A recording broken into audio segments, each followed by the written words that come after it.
وداعيا إلى الله بإذنه وسراجا منيرا فقد قال الله تعالى في كلامه المجيد والفرقان الحميد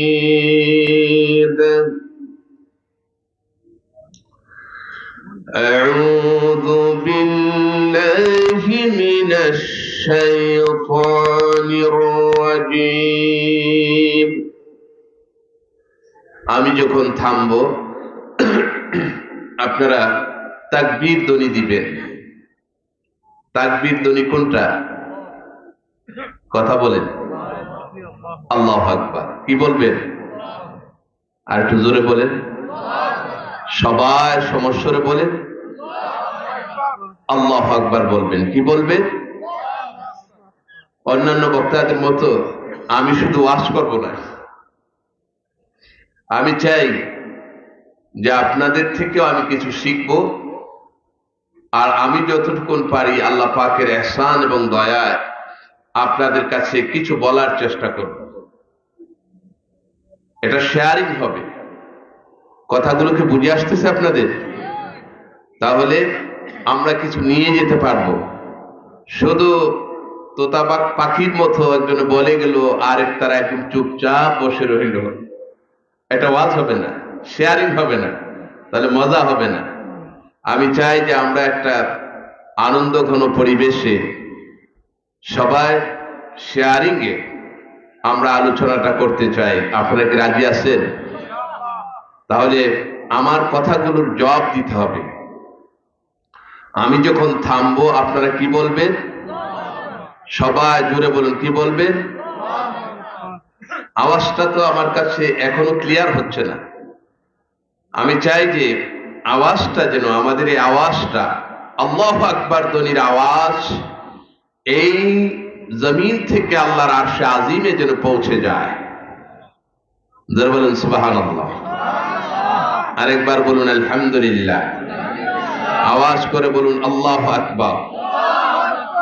তাহলে আমি কি শুরু করব? চেষ্টা করব। আমি দেখি আপনারা আমার সাথে রান করতে পারেন কিনা। এই মুরব্বিও দেখা যায় যে এনার্জি আছে। তাহলে আমি থামলে কি বলবেন? দেখি ট্রাই করুন। বিসমিল্লাহির রহমানির রহিম। আরো জোরে এবং একসাথে আবার বলি। বিসমিল্লাহির রহমানির রহিম। মোটামুটি মনে হচ্ছে যে আপনারা পারবেন ইনশাআল্লাহ।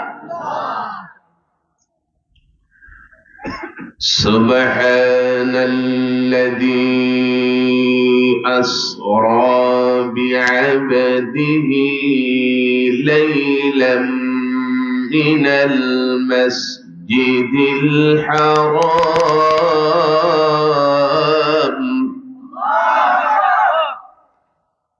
এই যে কানের যে ইয়াং কিছু ছেলে দেখা যাচ্ছে, আওয়াজ নেই, সবাই আওয়াজ করতে হবে। এই তোমরা শুনতো আমার কথাগুলো সরে যায়, সবাই আওয়াজ করতে হবে। সুবহানাল্লাযী আসরা বি'আবদিহি লাইলাম মিনাল মাসজিদিল হারাম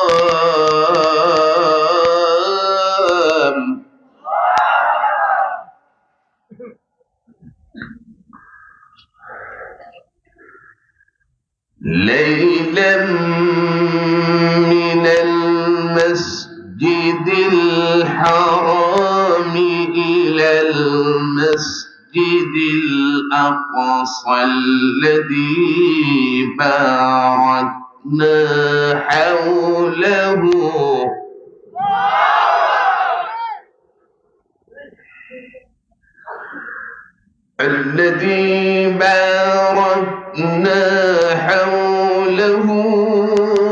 لنريه من آياتنا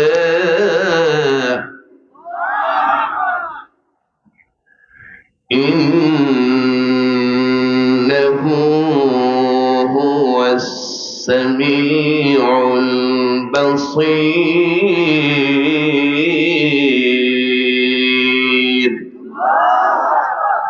صدق الله العظيم وصدق رسوله والنبي الكريم ونحن على ذلك من الشاهدين والشاكرين والحمد لله رب العالمين. وقال تعالى في شان حبيبه ومحبوبه آمرا ومخبرا: إن الله وملائكته يصلون على النبي يا أيها الذين آمنوا صلوا عليه وسلموا تسليما. اللهم صل على مولانا محمد وعلى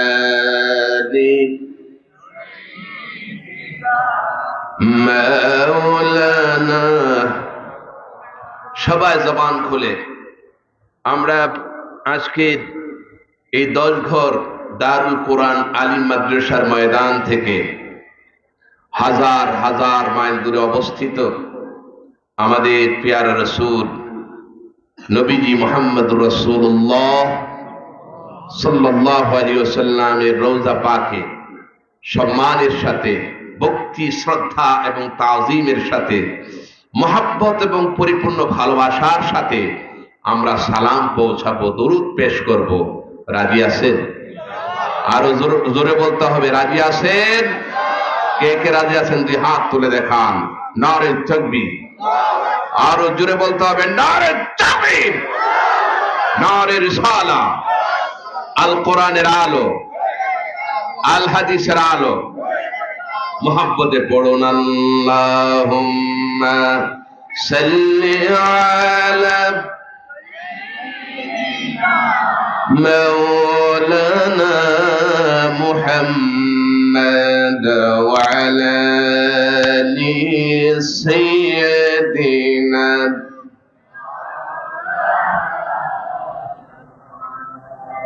मोहब्बत पढ़ दुरूद ओहे मोमिन बशिया मुदेर दुरूद सुनेन नबीजी रोजा पाके थकिया। अल्लाहुम्मा सल्ली अला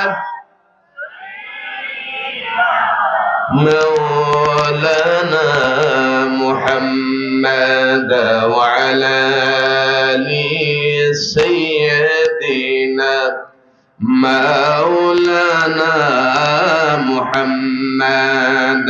ला इलाहा इल्लल्लाह, ला इलाहा, जोरे जोरे ला इलाहा, ला इलाहा, ला इलाहा इल्लल्लाह मुहम्मदुर रसूलुल्लाह सल्लल्लाहु अलैहि वसल्लम। अल्लाह अल्लाह अल्लाह अल्लाह अल्लाह अल्लाह।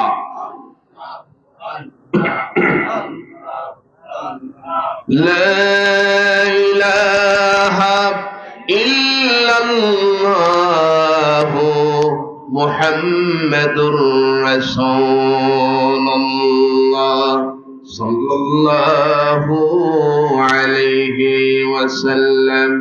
बलगल उला बिकमालिहि कशफत दुजा बिजमालिहि हसनत जमीउ खसालिहि। सल्लु मुहम्मद मुस्तफा तुम ही, मुहम्मद मुस्तफा तुम ही, हबीब पाक दावर हो, शफीए आसिया मुश्किल कुशाए रोज महशर हो। बलगल उला बिकमालिही कशफत दुजा बिजमालिही, हसनत जमीउ खसालिही सल्लु। আমরা মহান মুনিব আল্লাহ সুবহানাহু ওয়া তাআলার দরবারে, আজিমুশ শানুল কদরের দরবারে কালিমাতুশ শুকর আদায় করছি যে মহান আল্লাহ সুবহানাহু ওয়া তাআলা আমাদেরকে দশঘর দারুল কোরআন আলিম মাদ্রাসা কর্তৃক আয়োজিত আজকে এই বার্ষিক ওয়াজ মাহফিলে উপস্থিত হওয়ার তৌফিক দান করেছেন। এতে আপনারা খুশি না বেজার? আর একটু আওয়াজ করে বলুন। সেজন্য মুনিবের দরবারে হৃদয়ের সমস্ত আবেগ উজাড় করে দিয়ে আমরা কৃতজ্ঞতার আওয়াজ আল্লাহ পাকের দরবারে পৌঁছাতে চাই। রাজি আছেন? সবাই রাজি আছেন? এই শীত, কনকনে শীতকে অপেক্ষা করে যারা উপস্থিত হয়েছেন সকলে আমরা আকাশের দিকে হাতগুলো উঁচু করি। সবাই উপরে হাত উঠান। এবার সমস্ত শক্তি প্রয়োগ করে আল্লাহ পাকের দরবারে পড়ুন আলহামদুলিল্লাহ। আরো জোরে সরে বলতে হবে আলহামদুলিল্লাহ। আরেকবার পড়ুন আলহামদুলিল্লাহ। রব্বানা লাকাল হামদ হামদান কাসীরা তাইয়িবান মুবারাকান ফীহি। আমরা শুকরিয়া আদায় করলাম কার? আরো জোরে বলুন কার? আমাদেরকে আসার বসার তৌফিক দিয়েছেন কে? সব কিছুর মালিক কে? এই আকাশ, বাতাস, লৌহ কলম, বিশ্ব চরাচরের সব কিছুর মালিক কে? আওয়াজ করে বলুন কে? সমস্ত প্রশংসা কার? আল্লাহ রাব্বুল আলামিন বান্দাকে বলছেন, পৃথিবীর মানুষেরা শুনো, শুধু তোমরাই আমার প্রশংসা করো না, আলহামদুলিল্লাহ তোমরাই বলো না, বরং গোটা পৃথিবীর মধ্যে ধূলিকণা থেকে শুরু করে অণু, পরমাণু, ইলেকট্রন, নিউট্রন, বিজ্ঞানের লেটেস্ট থিওরি, ফোটন থেকে শুরু করে আকার, বাতাস, বিশ্ব চরাচরের ব্ল্যাক হোল যা কিছু আছে সব কিছু প্রশংসা করে কার? আওয়াজ করে বলুন কার? আল্লাহ পাক বলেন, ওয়া ইন মিন শাইইন ইল্লা ইউসাব্বিহু বিহামদিহি ওয়ালাকিন লা তাফকাহুনা তাসবিহাহুম। হে পৃথিবীর মানুষেরা শুনো, তোমরাই শুধু আমি আল্লাহ পাকের প্রশংসা করো না। এই পৃথিবীর মধ্যে এমন কোন শাই নাই, এমন কোন বস্তু নাই, যত বস্তু পৃথিবীর মধ্যে আছে, যত প্রাণী আর জীব পৃথিবীর মধ্যে আছে, সব প্রাণী আর জীব সকলেই আমি আল্লাহ পাকের প্রশংসা করে। জোরে বলেন সুবহানাল্লাহ। আর জোরে বলেন সুবহানাল্লাহ। আরেকবার বলুন আলহামদুলিল্লাহ। আওয়াজ করে বলুন আল্লাহু আকবার। আমার ভাইয়েরা, যদি প্রশংসা করে কি হবে? লাভের দরকার আছে কি নাই? আরো জোরে বলেন। আপনারা খাস্তা বুঝেন? খাস্তা বুঝেন না? সিলেটের মানুষ বুঝে? লাভ আর লস, সবাই লাভ চায়, ঠিক কিনা বলেন? সবাই সব বিষয়ে লাভ চায়, লস চায় না। তার উপকার হোক চায়, ক্ষতি হোক কেউ চায় না। এই যে আলহামদুলিল্লাহ বললে কোনো লাভ হবে? ধরে বলুন লাভ হবে? কেমন লাভ হবে? আল্লাহ পাক কোরআনে কারিমের মধ্যে বলছেন, বান্দা আমার, লাইন শাকারতুম লাযীদান্নাকুম ওয়া লাইন কাফারতুম ইন্না আযাবী لشديد سبحان الله لئن شكرتم বান্দা তুমি যদি আমার শুকরিয়া আদায় করো আলহামদুলিল্লাহ যদি বলো লাযীদান্নাকুম আমি আল্লাহ পাক তোমাকে বাড়িয়ে দেব কতটুকুন বাড়াবে আল্লাহ এটা বলেন নাই কতটুকুন বাড়াবে হাদিসের মধ্যে তার ব্যাখ্যা আসছে কোথায় কথা বলেন না কোথায় হাদিসের মধ্যে তার সুস্পষ্ট ব্যাখ্যা আসছে আমরা আপনাদের খেদমতে আজকের এই আলিম মাদ্রাসার বার্ষিক মাহফিলে কোরআন হাদিস থেকে কিছু আলোচনা করব সংক্ষিপ্ত আকারে আমাদের আমল আমাদের পরকালীন জিন্দেগি যেন সফল হয় আমরা যেন পরকালে আল্লাহ পাকের জান্নাতে যেতে পারি আমরা যেন দুনিয়াতে ভালো থাকতে পারি এবং পরকালেও যেন ভালো থাকতে পারি এমন কিছু কথা বলার আমি নিয়ত করেছি আল্লাহ যেন তার এই গোলামকে তৌফিক দান করেন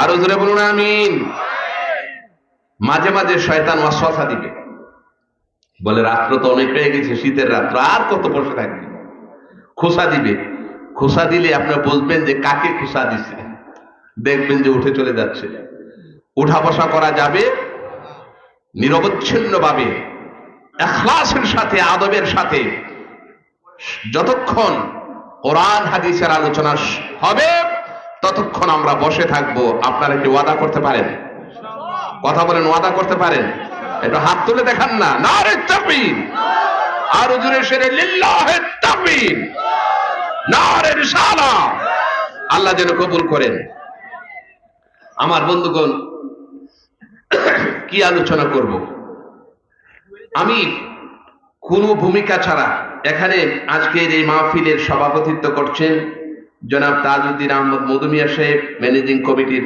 সম্মানিত সভাপতি আলহাজ মোহাম্মদ জবেদুর রহমান সাহেব আজকের প্রধান অতিথি যিনি আমার সাথে অনেক প্রোগ্রাম ঢাকাতে প্রেস ক্লাবে আন্তর্জাতিক সেমিনারে যার সাথে সবসময় আমাদের প্রোগ্রাম হয় আমাদের অত্যন্ত শ্রদ্ধাভাজন এবং অত্যন্ত কাছের লোক আল্লামা সাহেবজাদা ফুলতলি হযরত আল্লামা হুসামউদ্দিন চৌধুরী এমপি সাহেব যিনি ইতিমধ্যে এমপি হয়েছে আমরা বলি আলহামদুলিল্লাহ আল্লাহ যেন কবুল করেন বলুন আমিন আলেম ওলামারা সংসদের মধ্যে যে দ্বীনের কথাগুলো বলবে ইসলামের কথাগুলো বলবে জনগণের কল্যাণের কথাগুলো বলবে দরকার আছে কি নাই আরো জোরে বলুন আছে কি নাই আজ সংসদের মধ্যে আমরা দেখেছি যারা কথা বলে ইসলামের সঠিক কথাগুলো বলতে চায়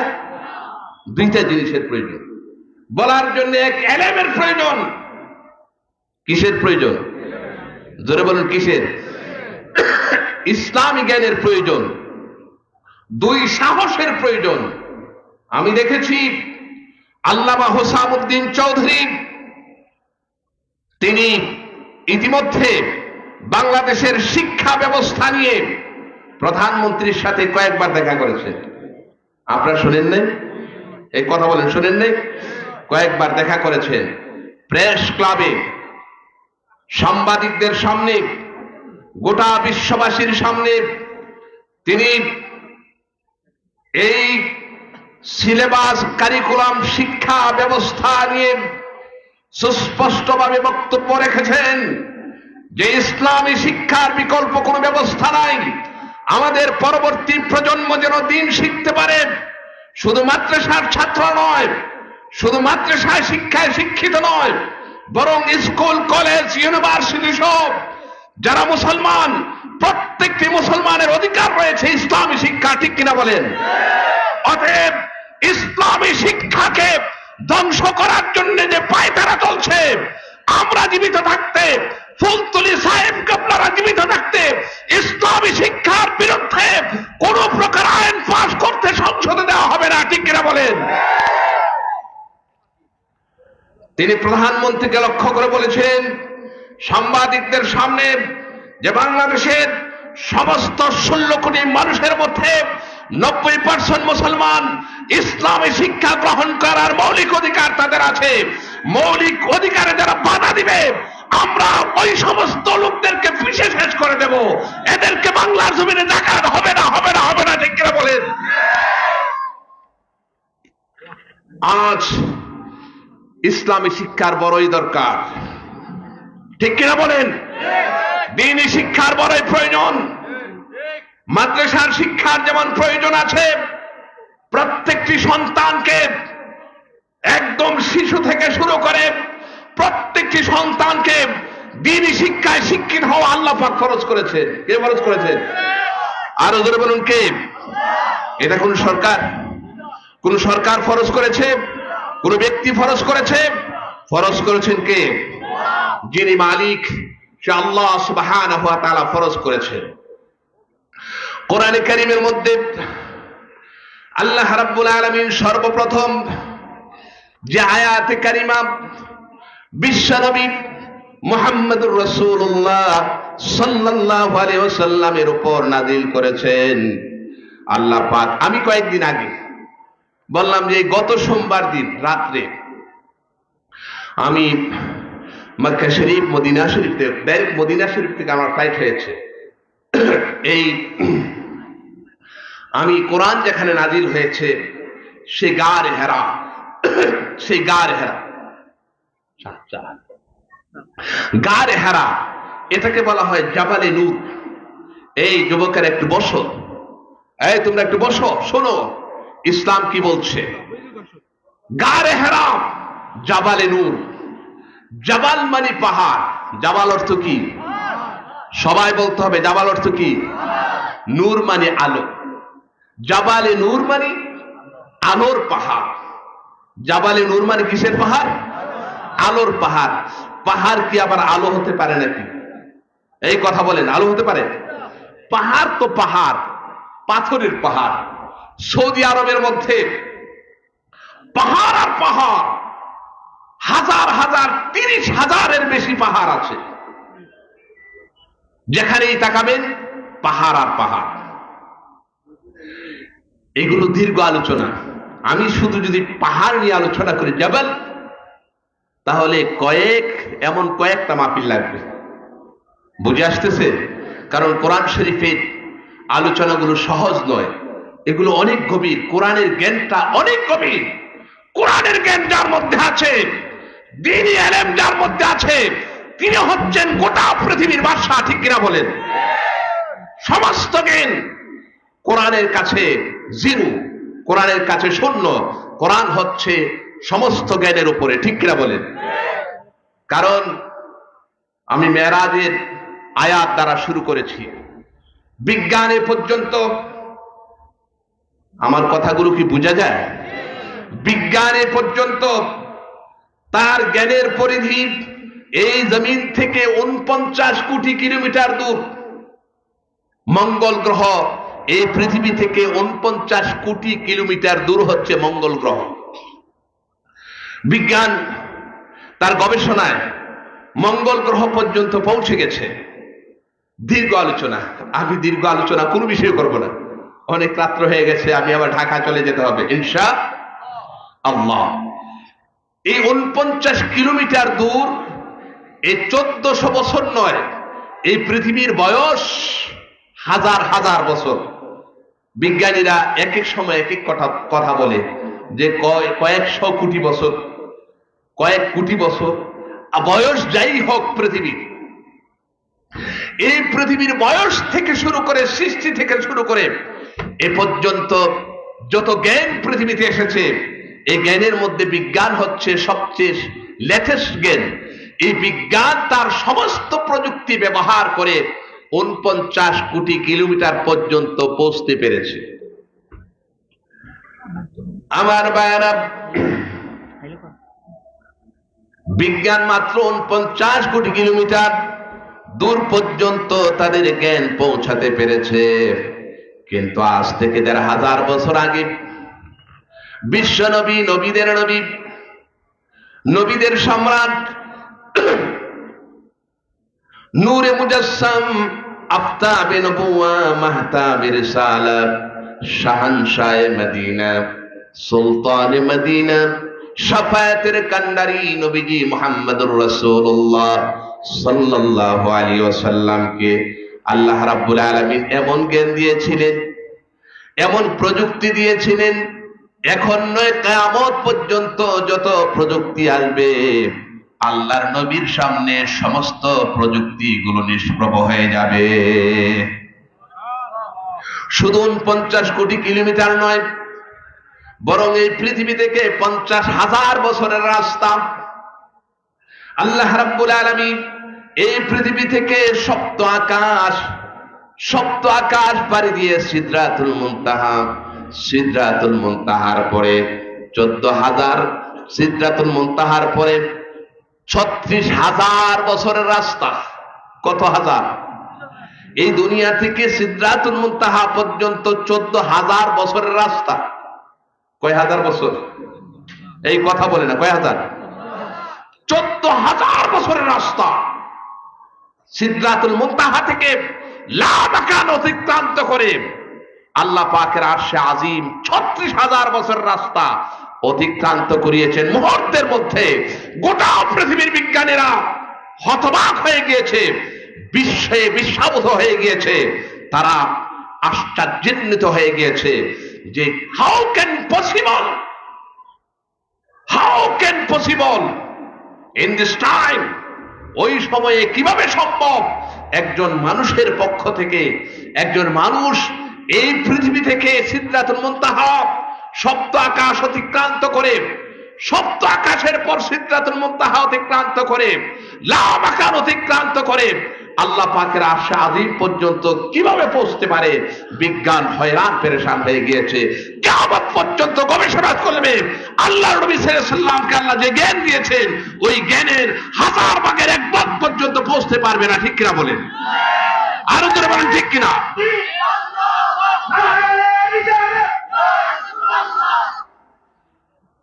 আমি জ্ঞানের কথা কি বলবো? কোরআনের জ্ঞান এমন বিশুদ্ধ, অথেন্টিক, মহাসত্য, যে জ্ঞান কখনো পরিবর্তন হবে? আরো জোরে বলেন পরিবর্তন হবে? কোরআন যা বলেছে সত্য বলেছে, এর মধ্যে সামান্যতম মিথ্যা। আরো জোরে বলেন মিথ্যা। আমার বন্ধুগণ, বলছিলাম পাহাড় কিভাবে নূর হয়ে যায়। একটি পাথরটা কিভাবে আলো হয়ে যায়, নূর হয়ে যায়। নূর আপনারা বুঝেন? নূর এই ওয়াজ বুঝতে হবে। সিলেটের মানুষ, আমি বিভিন্ন জায়গায়, সিলেটের অনেক জায়গায়, আপনাদের এই এলাকায় অনেক জায়গায় আসছি, সব নাম আমার খেয়াল নেই। হিলালাবাজার, সুনামগঞ্জ, তারপরে গোয়ালা বাজার ইত্যাদি, অনেক সব জায়গায় আসছি। নূর মানে, আমি বুঝাই আপনাদেরকে, এই যে চতুর্পার্শ্বে লাইট দেখছেন, কি দেখতেছেন? সবাই কথা বলতে হবে। কি দেখতেছেন? লাইট দেখতেছেন। লাইট এর আরবি হচ্ছে নূর, আলো। এই লাইট যদি বন্ধ হয়ে যায় তাহলে এটা কি হবে? অন্ধকার হবে। কি হবে? নূর মানে আলো। আলো আল্লাহ পাকের একটা সৃষ্টি। এই নূরটা হচ্ছে আলো, যার মাধ্যমে একজন মানুষ চলতে পারে, যার মাধ্যমে মানুষ পথের দিশা পায়, যার মাধ্যমে এই আলোটা এমন আলো, সুবহানাল্লাহ ওয়া বিহামদিহি, যারা বলেন সুবহানাল্লাহ। আপনারা কি নূর বলবো? ছোট্ট একটা এক্সাম্পল দেই, আজকে আলোচনা করব না, আবার অন্যদিন আলোচনা করব ইনশাআল্লাহ। এই পৃথিবী থেকে চাঁদ 2,60,000 মাইল দূর হচ্ছে চাঁদ। কয় লক্ষ? কথা বলেন, কয় লক্ষ? 2,60,000 মাইল দূর হচ্ছে গড় পর্তায় চাঁদের দূরত্ব। সূর্য হচ্ছে 9,30,00,000 মাইল দূরে পৃথিবীর। ওই সূর্য থেকে পৃথিবীতে, সূর্যের আলোটা পৃথিবীতে আসতে 8 মিনিট সময় লাগে। কয় মিনিট? 8 মিনিট সময় লাগে। আমার ভাইরা, 1969 সাল যখন নীল আর্মস্ট্রং এবং তার 2 জন সাথী, 3 জন বিজ্ঞানী যখন 1969 সালে তারা যখন চাঁদে যায়, কোথায় যায়? এই কথা বলেন, কোথায় যায়? চাঁদে যখন যায়, চাঁদের মধ্যে যাওয়ার পর এরা যারা বিমানে চড়েছে তারা দেখেছেন বিমান যখন 36,000 ফিট উপরে উঠে যায়, 40,000 ফিট উপরে ওঠে। একটু আলহামদুলিল্লাহ বলি, আলহামদুলিল্লাহ বলি। কোরআনের আকর্ষণে মাহফিলের প্যান্ডেল মোটামুটি পড়তেছে, সবাই বলুন আলহামদুলিল্লাহ। কোরআনের আওয়াজ বাংলাদেশের মধ্যে চলুক, আমরা চাই কি চাই না? আরো জোরে বলুন, চাই কি চাই না? নবীজি সাল্লাল্লাহু আলাইহি সাল্লামের মহব্বতের কথা চলুক, চাই কি চাই না? দুই হাত তুলে দেখান কারা কারা চায়। আল্লাহু আকবার।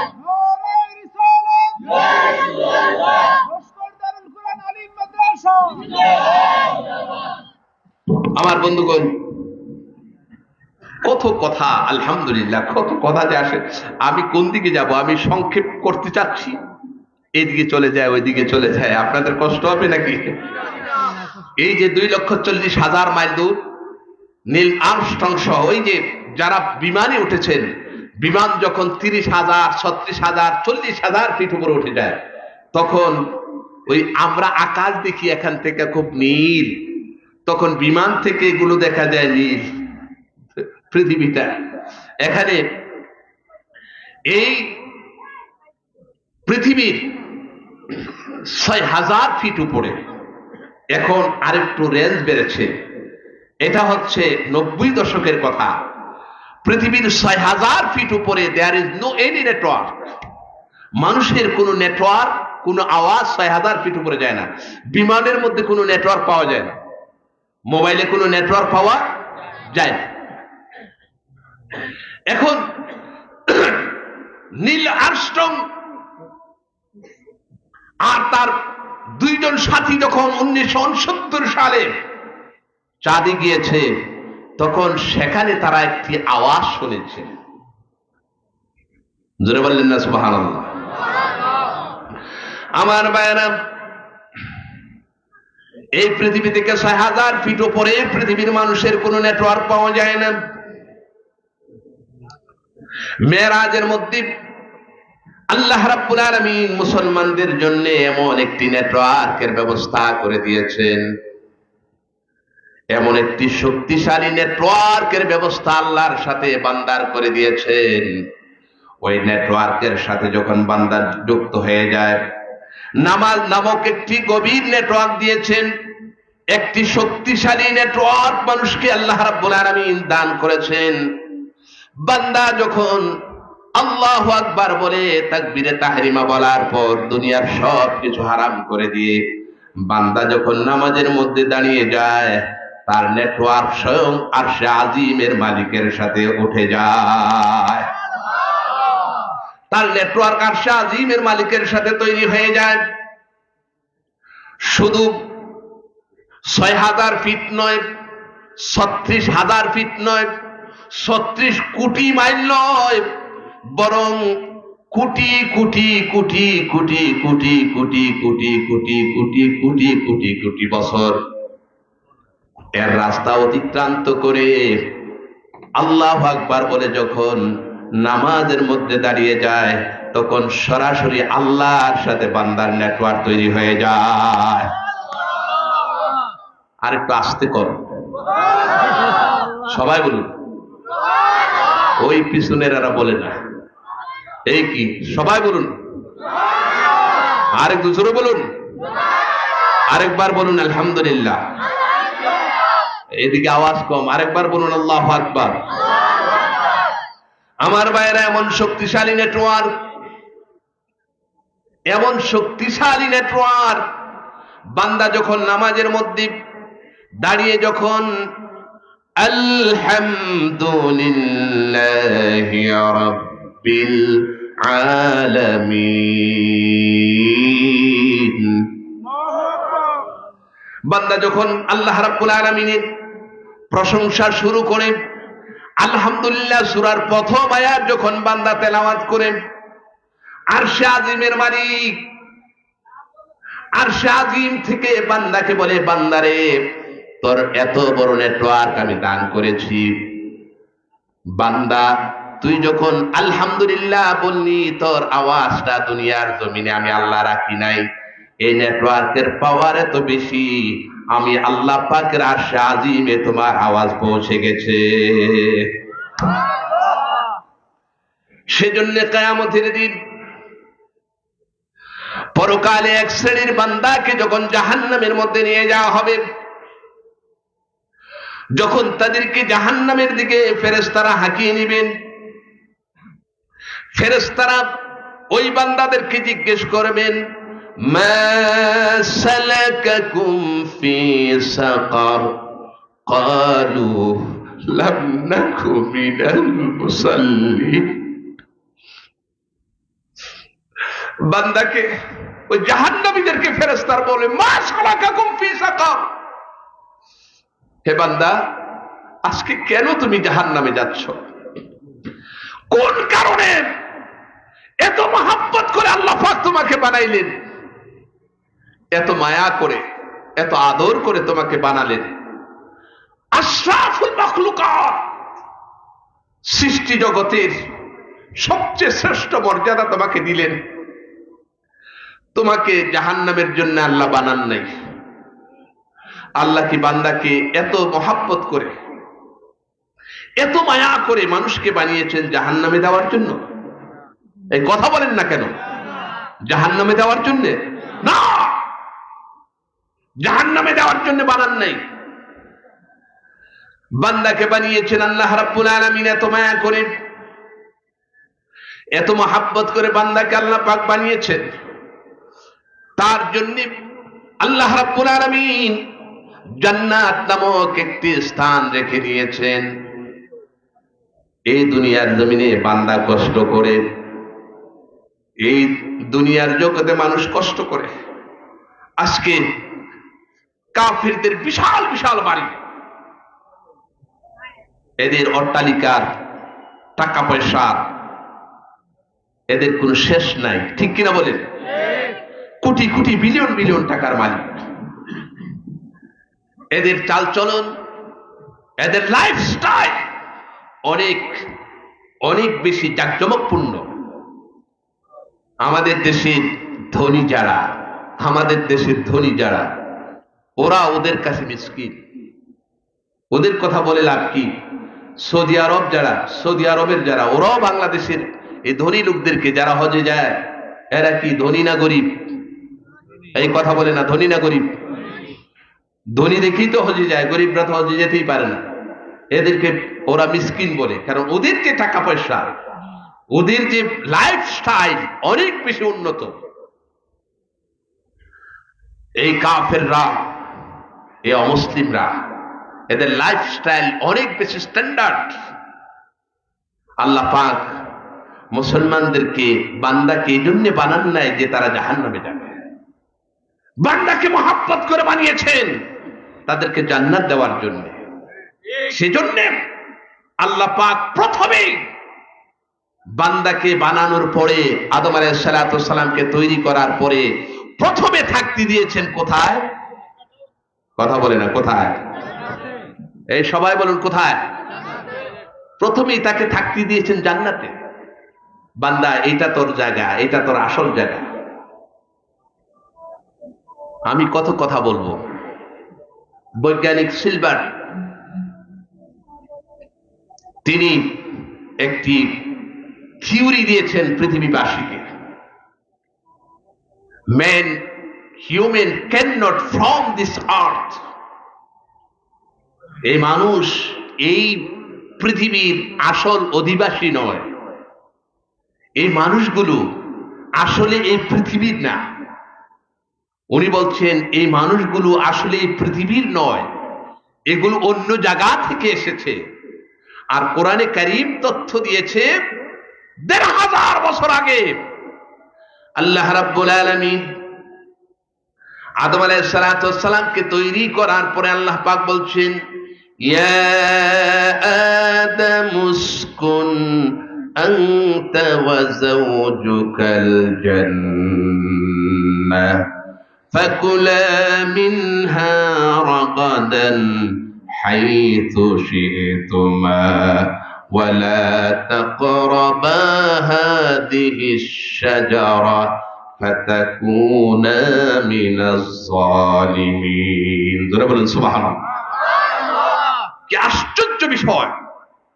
এই বৈজ্ঞানিক সিলভার কিছুদিন আগে থিওরি দিয়েছেন মানুষ এই পৃথিবীর আসল অধিবাসী নয়, অন্য জগৎ থেকে তারা এসেছে। এইটার উপরে আমার কয়েকদিন লাগবে আলোচনা করতে। আমি সেই কথাটা বললাম না। ১৫০০ বছরে আল্লাহ মানুষকে জানিয়েছেন, হ্যাঁ পৃথিবীর মানুষেরা, আসলে তোমার বাড়ি এটা নয়, এই দুনিয়ার জগৎটা তোমার আসল বাড়ি নয়। আমি আল্লাহ পাক তোমাকে বানানোর পর সর্বপ্রথম আমি তোমাকে জান্নাতে জায়গা দিয়েছি। জোরে বললেন না সুবহানাল্লাহ। আমাদের আসল বাড়ি কোথায়? এই সবাই, এই তোমরা যারা ইয়াং আছো, মুরব্বী যারা আছে, তারাও ইয়াং যারা আছে, ইয়াংরা তো একটু আওয়াজ করে বলতে পারে, ঠিক কিনা? এখানে আমাদের আসল বাড়ি কোথায়? সবাই বলেন আসল বাড়ি কোথায়? জান্নাত। জান্নাত থেকে আল্লাহ দুনিয়াতে পাঠিয়েছেন, এর অনেকগুলো কারণ। এই বৈজ্ঞানিক সিলভার তিনি বলছেন মানুষ এই পৃথিবীর নয়, বরং অন্য জগৎ থেকে, জান্নাত থেকে এসেছে। তাহলে মায়া করে মানুষকে আল্লাহ সুবহানাহু ওয়া তাআলা বানিয়েছেন এবং তাকে থাকার জন্য জায়গা দিয়েছেন জান্নাত। আমার ভাইয়েরা, জান্নাত এই পৃথিবীর যে অট্টালিকাগুলো আছে, যে বড় বড় সুন্দর সুন্দর জাঁকজমকপূর্ণ অট্টালিকাগুলো, অত্যাধুনিক টাইলস, বিদেশি ফিটিং, সিলেট শহরে অনেক সুন্দর সুন্দর বাড়ি দেখা যায়। এখানে 500 কোটি টাকা দিয়ে একটা বাড়ি করেছেন সিলেটে এক লোক, আপনারা শোনেন নাই? আমি মাহফিলে যাওয়ার সময় দেখেছি, ওইদিকে কোথায় জানি। তো আমার মনে হয়, কি বলেন, এই যে 500 কোটি বা 1000 কোটি টাকা দিয়ে যে বাড়িটা করছে, জান্নাত মনে হয় এর চেয়ে বেশি ভালো হবে না, এর চেয়ে দামি হবে। এই কথা বলেন, দামি হবে? আর এই 500 কোটি 1000 কোটি কেন, গোটা পৃথিবী যদি বিক্রি করা হয়, একটু জিকির করেন লা ইলাহা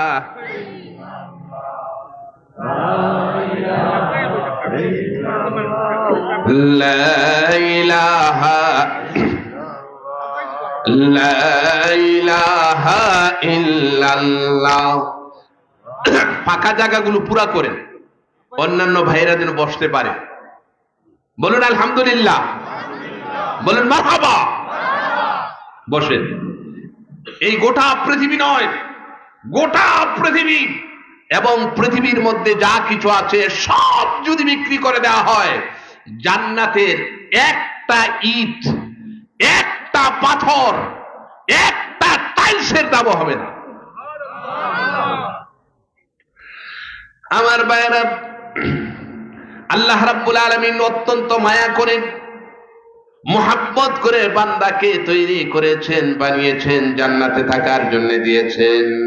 কিন্তু পরকালে এক শ্রেণীর লোককে যখন জাহান্নামে নিয়ে যাওয়া হবে, ফেরেশতারা বলবে মা সালাকাকুম ফি সাকার ক্বালু লাম নাকু মিনাল মুসাল্লিন।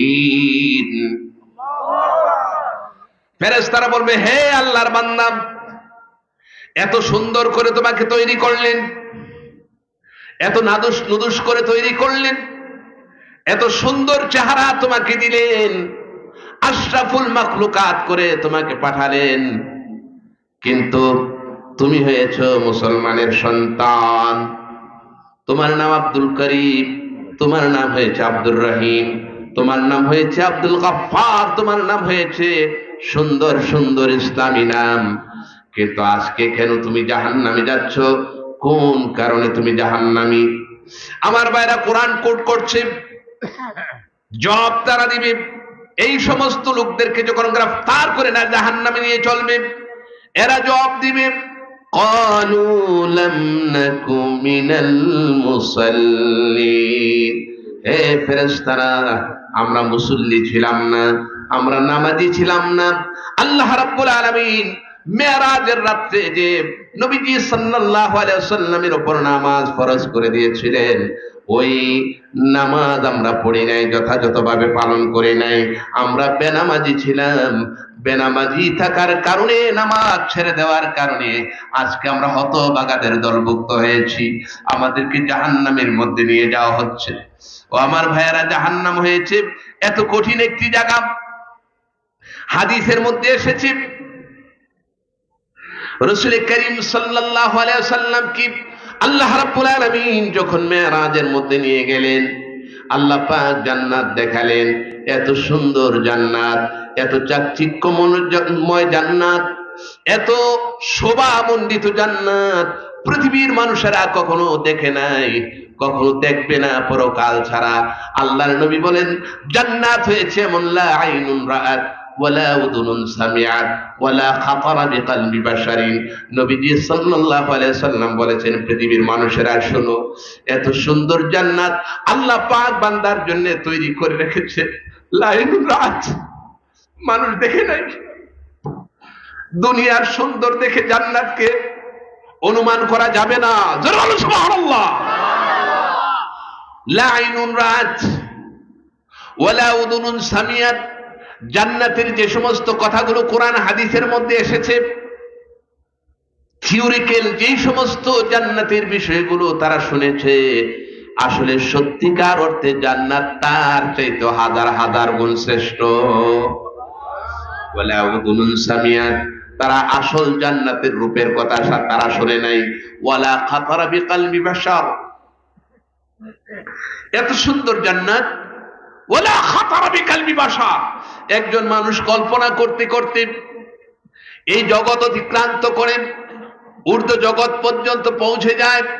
কল্পনার জগতে মানুষ কত জিনিস কল্পনা করে, তার কল্পনার বাইরে অনেক জিনিস, বাস্তবে যে জিনিসগুলো কখনো সম্ভব হবে না, কল্পনার জগতে সে উড়াল দিয়ে ওই সমস্ত জিনিস পর্যন্ত পৌঁছে যায়। আল্লাহর নবী বলেন, কল্পনার জগৎ মানুষ যতটুকু পর্যন্ত না অতিক্রান্ত করতে পেরেছে, জান্নাত হয়েছে কল্পনার জগতের চাইতে আরো অনেক অনেক অনেক অনেক বেশি বড়। আমার ভাইরা, নবীজি সাল্লাল্লাহু আলাইহি ওয়াসাল্লাম জান্নাত দেখলেন। এবার জাহান্নাম, জান্নাত দেখা শেষ হয়ে গেছে, দীর্ঘ আলোচনা। জাহান্নামের মধ্যে যখন নবীজি সাল্লাল্লাহু আলাইহি ওয়াসাল্লামকে নিয়ে যাওয়া হলো, জাহান্নামের মধ্যে যে সমস্ত তর্জন আর গর্জন, জাহান্নামের মধ্যে যে লেলিহান আগুনের শিখা, এত কঠিন জাহান্নামের আগুন, নবীজি সাল্লাল্লাহু আলাইহি ওয়াসাল্লাম দেখে আশ্চর্য হয়ে গেলেন। জাহান্নাম নবীজি দেখলেন, জাহান্নামের মধ্যে জাহান্নামীরা যে কষ্টের মধ্যে আছে, আল্লাহ রাব্বুল আলামিন নবীজি সাল্লাল্লাহু আলাইহি ওয়াসাল্লামকে সেই জাহান্নামীদের অবস্থা আল্লাহর নবীকে আল্লাহ দেখায় দিলেন। আমার ভাইরা, জাহান্নামের মধ্যে আগুনের লেলিহান শিখা, বিভিন্ন পেশা এবং শ্রেণী, বিভিন্ন লোক যারা জাহান্নামের মধ্যে, এই জগতের মধ্যে বিভিন্ন অপরাধ করে যারা জাহান্নামের মধ্যে গিয়েছে, আল্লাহর নবী সাল্লাল্লাহু আলাইহি ওয়াসাল্লাম সেই সমস্ত দৃশ্যগুলো দেখলেন। হাদিসের মধ্যে এসেছে, ইবনে জারির আত-তাবারি রাহমাতুল্লাহ আলাইহি, ইবনে কাসির আদ-দামাশকি রাহমাতুল্লাহ আলাইহি তার বর্ণনা দিয়েছেন। হযরত আবু হুরায়রা রাদিয়াল্লাহু তাআলা আনহু থেকে হাদিস খানা বর্ণিত, আতান নবী সাল্লাল্লাহু আলাইহি ওয়াসাল্লাম আলা ওয়াদিন ফাসামিয়া সাউতান মুনকারান ওয়া ওয়াজাদা রিহান খাবিতান। আল্লাহর নবী সাল্লাল্লাহু আলাইহি ওয়াসাল্লাম একটি অত্যন্ত জটিল কঠিন একটি উপত্যকার মধ্যে নবী সাল্লাল্লাহু আলাইহি ওয়াসাল্লাম পৌঁছে গেলেন। সেখানে কঠিন আওয়াজ শুনলেন, বিকট ধ্বনি শুনলেন, এমন আওয়াজ আর কখনো শুনেন নাই। নবী সাল্লাল্লাহু আলাইহি ওয়াসাল্লাম বললেন, ফাকালা মা হাদা ইয়া জিবরাইল, হে জিবরাইল, এই যে কঠিন আওয়াজ, এই যে অত্যন্ত দৃষ্টিকটুর আওয়াজ, এই যে অত্যন্ত খারাপ একটি আওয়াজ শোনা যায়, এটা কিসের আওয়াজ? ফাকালা হাদা জাহান্নাম। জিবরাইল আলাইহিস সালাতু সালাম বললেন, ইয়া রাসূলুল্লাহ ওয়া ইয়া হাবিবাল্লাহ, এটা হচ্ছে জাহান্নাম। তাকুলু ইয়া রাব্বি ইতিনি বিমা ওয়া'আদতানি। জাহান্নাম আল্লাহ পাকের দরবারে বলছে, আল্লাহ তুমি যে আমাকে ওয়াদা করেছো, আমার এই জাহান্নামকে পুরাইবা এক শ্রেণীর লোক দিয়ে, তাদেরকে আমার কাছে দাও, তাদেরকে আমার কাছে দাও, তাদেরকে এই জাহান্নাম দ্বারা পুরা করো। এবার আল্লাহ পাক তার ওয়াদা অনুযায়ী তাদেরকে পুরা করবে। কারা কারা যাবে? কারা কারা যাবে? এখানে আমরা যারা উপস্থিত হয়েছি এই গভীর রাত্রিতে, আমি আপনাদেরকে বলতে চাই, আমরা কি একজনও জাহান্নামে যেতে চাই? কথা বলেন, যেতে চাই? আমরা কি জান্নাতে যেতে চাই? সবাই বলেন যেতে চাই। কে কে জান্নাতে যেতে চাই হাত তোলেন। নারে তাকবীর।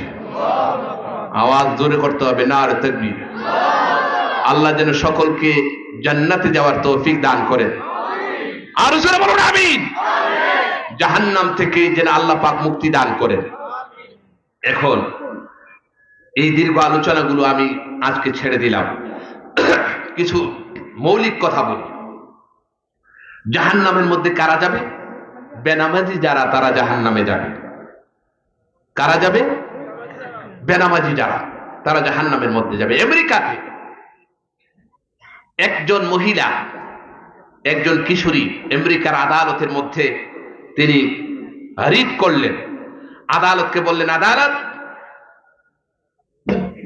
আদালতকে বললেন, আদালত, আমি মরার পরে আমার লাশখানা যেন দাফন করা না হয়।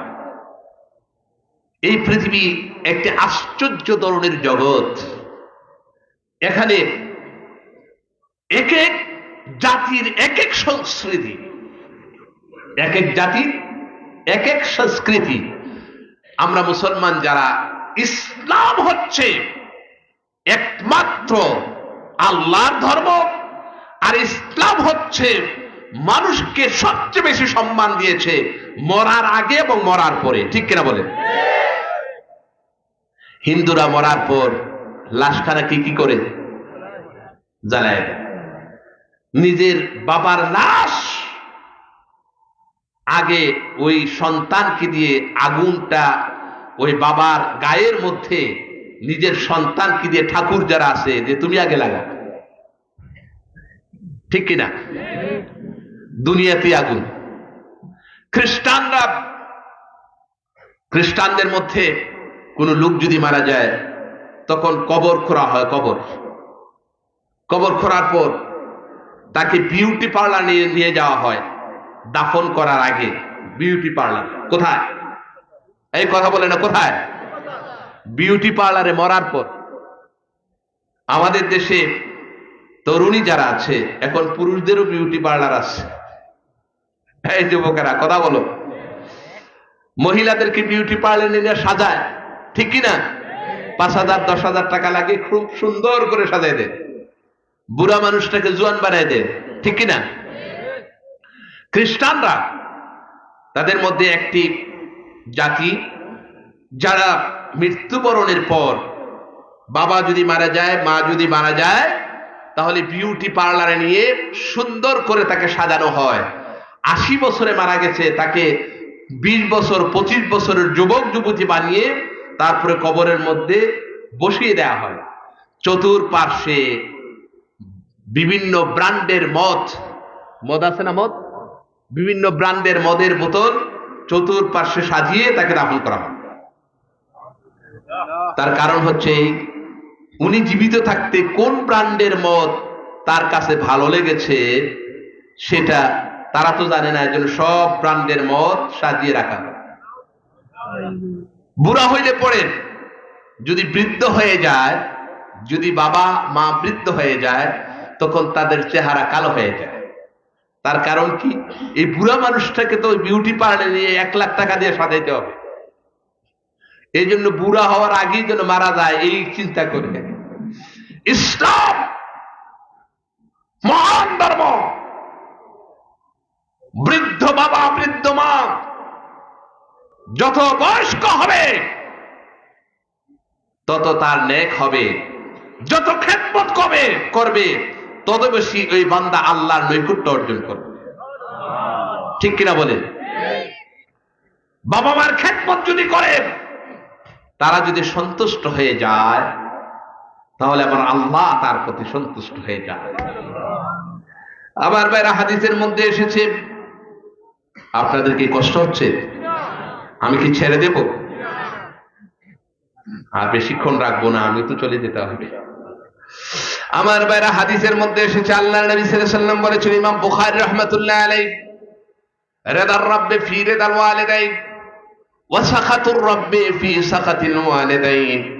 বাবা মা যদি সন্তুষ্ট হয়ে যায়, তাহলে আমার আল্লাহ রাব্বুল আলামিন ওই বান্দার প্রতি সন্তুষ্ট হয়ে যায়। বাবা মা যদি অসন্তুষ্ট হয়ে যায়, আমার আল্লাহ অসন্তুষ্ট হয়ে যায়।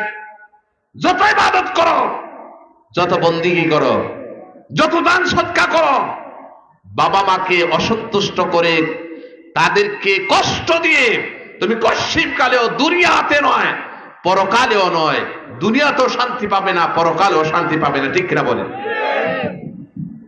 আজ শিক্ষা ব্যবস্থা এমন হয়েছে, অত্যন্ত দুর্ভাগ্যের বিষয়। ভারতে একটি তথ্য দেই, অবাক হওয়ার মতো। ভারতের শিক্ষামন্ত্রী ছিল মেনকা গান্ধী। নাম কি? এই কথা বলেন, কোন গান্ধী? মেনকা গান্ধী শিক্ষামন্ত্রী ভারতের পার্লামেন্টে দাঁড়িয়ে বলেছেন, মাননীয় স্পিকার, এই ভারত হচ্ছে ধর্ম নিরপেক্ষ দেশ। আমি এই পার্লামেন্টে একটি কথা বলতে চাই, যদিও ভারত ধর্ম নিরপেক্ষ দেশ হয়, তারপরেও আমি দায়িত্বহীন কণ্ঠে বলি যে ভারতের পার্লামেন্টে পাশ করা হোক, প্রত্যেকটি সন্তানকে যেন কোরআনের শিক্ষা দেওয়া হয়।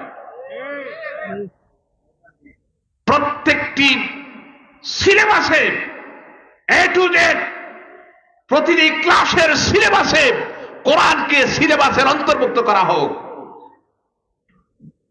একজন হিন্দু মহিলা শিক্ষামন্ত্রী, তার কারণ কি জানেন? তার কারণ হচ্ছে, ভারতের মধ্যে, বাংলাদেশে তো এখন রাস্তাঘাটে বাবা মাকে পাওয়া যায়, ঠিক কিনা? এই কথা বলে ঠিক কিনা? রাস্তাঘাটের মধ্যে ফেলে আসে, ডাকাতে বিভিন্ন জায়গায় বুড়া যখন হয়ে যায় রাস্তাঘাটে ফেলে ছেলেরা চলে আসে। এমন হয় কি হয় না? অনেক ঘটনা, আজকে তো সব বলতে পারবো না। আমাদের ডাকাতের অনেক সময়, এই কিছুদিন আগেও একজন বৃদ্ধ লোক, তাকে এই বাড়ি থেকে, বাসা থেকে তাকে বের করে দিয়েছে সন্তানেরা। একজন সন্তান হচ্ছে বড় ব্যাংকার, মেয়ে হচ্ছে বড় অফিসার, আরেক ছেলে থেকে অস্ট্রেলিয়া। 6 তালা বিল্ডিং এর মালিক। কয়তালা? এই কথা বলেন, কয়তালা? উত্তরাতে 6 তালা বিল্ডিং এর মালিক। উত্তরাতে 6 তালা বিল্ডিং এর দাম 10 লক্ষ টাকা হবে। কি বলেন? আরো বেশি? 20 লক্ষ, কয়েক কোটি টাকা। 6 তালা বিল্ডিং এর মালিক, তাকে বাসা থেকে বের করে দিয়েছে। যাবি কোথায়? পুরা মানুষ এক মসজিদের বারান্দার মধ্যে শুয়ে আছে, সকালবেলা বসে আছে। সকাল গেল, দুপুর গেল, ইমাম সাহেব, হুজুর মানুষ যারা, আলেম যারা, তারা তো একটু নরম মানুষ, ঠিক কিনা? মানুষের প্রতি ভদ্রতা দেখায়, মানুষের প্রতি সহানুভূতিশীল হয়, দয়া করে। দেখলো যে এই লোকটা, বুড়া মানুষটা বসে আছে, জিজ্ঞেস করলো, বাবা আপনি সকালে দেখলাম এখনো বসে আছেন, কারণটা কি? আপনি বাড়িঘর নেই? তিনি বললেন, চোখ থেকে পানিগুলো পড়ছে, বাড়িঘর তো আছে, আমাকে বের করে দিয়েছে। এরপরে ওনাকে ইমাম সাহেব খাইতে দিলেন। একদিন পরে উনি অসুস্থ হয়ে গেলেন। এরপরে হাসপাতালে নিয়ে যাওয়া হলো। হাসপাতালে নিয়ে যাওয়ার পর ওই ইমাম সাহেব আর একজন পুলিশ অফিসার, দুইজনে তাকে হাসপাতালে নিল। হাসপাতালে নেওয়ার পর বলেন, বাবা আপনার ছেলে মেয়ে নাই? আছে তো, আছে। তো ছেলে মেয়েরা কোথায়, নাম্বার আছে? হ্যাঁ নাম্বার আছে। নাম্বার দেন। নাম্বার দেওয়া হলো। তো নাম্বার দেওয়ার পরে এবার পুলিশের অফিসার ফোন করছে ছেলেরে, এই আপনি কে বলছেন? অমুক। বলে হ্যাঁ। অমুকে আপনার বাবা? আমার বাবা। আপনার বাবা তো হাসপাতালে। তো উনি বললেন যে আমি মিটিং এ আসি, এই বলে টেলিফোনের লাইন কেটে দিন। দুর্ভাগ্যবশত কয়েকদিন পর লোকটা মারা গেল। মারা যাওয়ার পর এবার আবার পুলিশ অফিসার ফোন করছে, হ্যালো। অপর প্রান্ত থেকে ওই ছেলে আবার ফোন ধরেছে। ধরার পরে বলল, আপনার বাবা অসুস্থ, আপনি দেখতে আসলেন না, আপনার বাবা তো মারা গেছে। এবার ওই ছেলের উত্তর কি শুনেন? ওই ছেলে বলছে, আপনারা তাকে আঞ্জুমানে মফিদুল ইসলাম ঢাকাতে বেওয়ারিশ লাশ যারা, তাদেরকে সেখানে দাফন করা হয় বিনা টাকায়, ওইখানে দিয়ে দেন। আমি বলতে চাই জাতির সামনে, যেই সন্তানের জন্য নিজের জীবন দিল, 6 তলা বিল্ডিং তৈরি করলো, MA পাস, BA পাস, বড় বড় অফিসার বানানো, এত বড় শিক্ষিত করার পর যেই সন্তান তার বাবাকে ঘর থেকে বের করে দিল, চিকিৎসা করলো না, তার দাফন কাফনের ব্যবস্থা করলো না, দোয়ার ব্যবস্থা করলো না, নামাজে জানাজায় শরীক হলো না, এই ধরনের শিক্ষিতদেরকে শিক্ষিত বলা যায় না, ঠিক কিনা বলেন? এটা হচ্ছে শিক্ষার নামে কুশিক্ষা। এই শিক্ষা আমরা চাই না, ঠিক কিনা বলেন? আমরা ইসলামী শিক্ষা চাই, আমরা কোরআনের শিক্ষা চাই, আমরা হাদিসের শিক্ষা চাই, নবীজির শিক্ষা চাই, ঠিক কিনা বলেন? কারা কারা এক পথ হাত তুলে দেখান।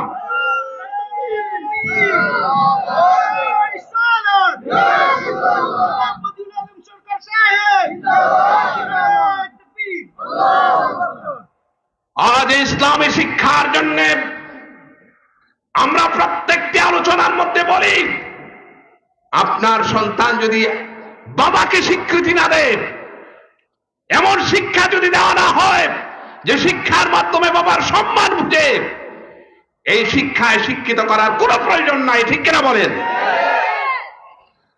ভারতের একজন বৃদ্ধার লাশ রাস্তার মধ্যে পাওয়া গেল, মহিলা রাস্তার মধ্যে পাওয়ার পর একজন ছেলে কান্নাকাটি করতেছে ওই লাশের পাশে। এরপরে মানুষেরা জিজ্ঞেস করলো, পুলিশ আসছে, আয়সা জিজ্ঞেস করলো, এটা কে? আমার মা মারা গেছে রাস্তার মধ্যে। পুলিশের সন্দেহ হলো, তার মা রাস্তার মধ্যে মারা যাবে কেন? এবার পুলিশ সিসি ক্যামেরা বুঝেন? এই কথা বলেন, সিসি ক্যামেরা বুঝেন? এলাকার সিসি ক্যামেরাগুলো এরা দেখা শুরু করলো। দেখা শুরু করার পর হতবাক হয়ে গেল। হতবাক কি? যেই সন্তান পুলিশের কাছে নালিশ দিয়েছে, আমার মাকে কে মেরে ফেলেছে, রাস্তার মধ্যে লাশ পাওয়া গেছে, দেখা যায় এই সন্তান এই মাকে নিজের বাসা 4 তলা 5 তলায় তাকে হাতে ধরে, এভাবে হাতে ধরে আস্তে আস্তে করে 7 তলার উপরে, ছাদের উপরে নিয়ে গেছে। ছাদের উপরে নিয়ে এদিক সেদিক, এই সিসি ক্যামেরায় তো সবকিছু দেখা যায়, ঠিক কিনা বলেন? এখানে তো লুকানোর কোনো বিষয় আছে? ছাদের উপরে যে এদিক সেদিক তাকাইয়া মাকে ধাক্কা দিয়ে 7 তলা উপর থেকে নিচে ফেলে দিয়েছে।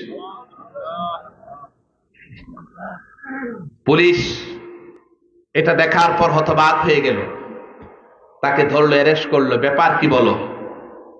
তখন সে খুলে বলছে, আমার মা বয়স্ক মানুষ, অনেক টাকা পয়সা লাগে চিকিৎসা করতে, আর বুড়ো মানুষ হলে পরে তার মেজাজও ঠিক থাকে না, ঠিক কিনা বলেন? এখন একটা কয়, একটু পরে আরেকটা কয়। এখন পেটে খিদা লাগছে, একটু পরে কই টান।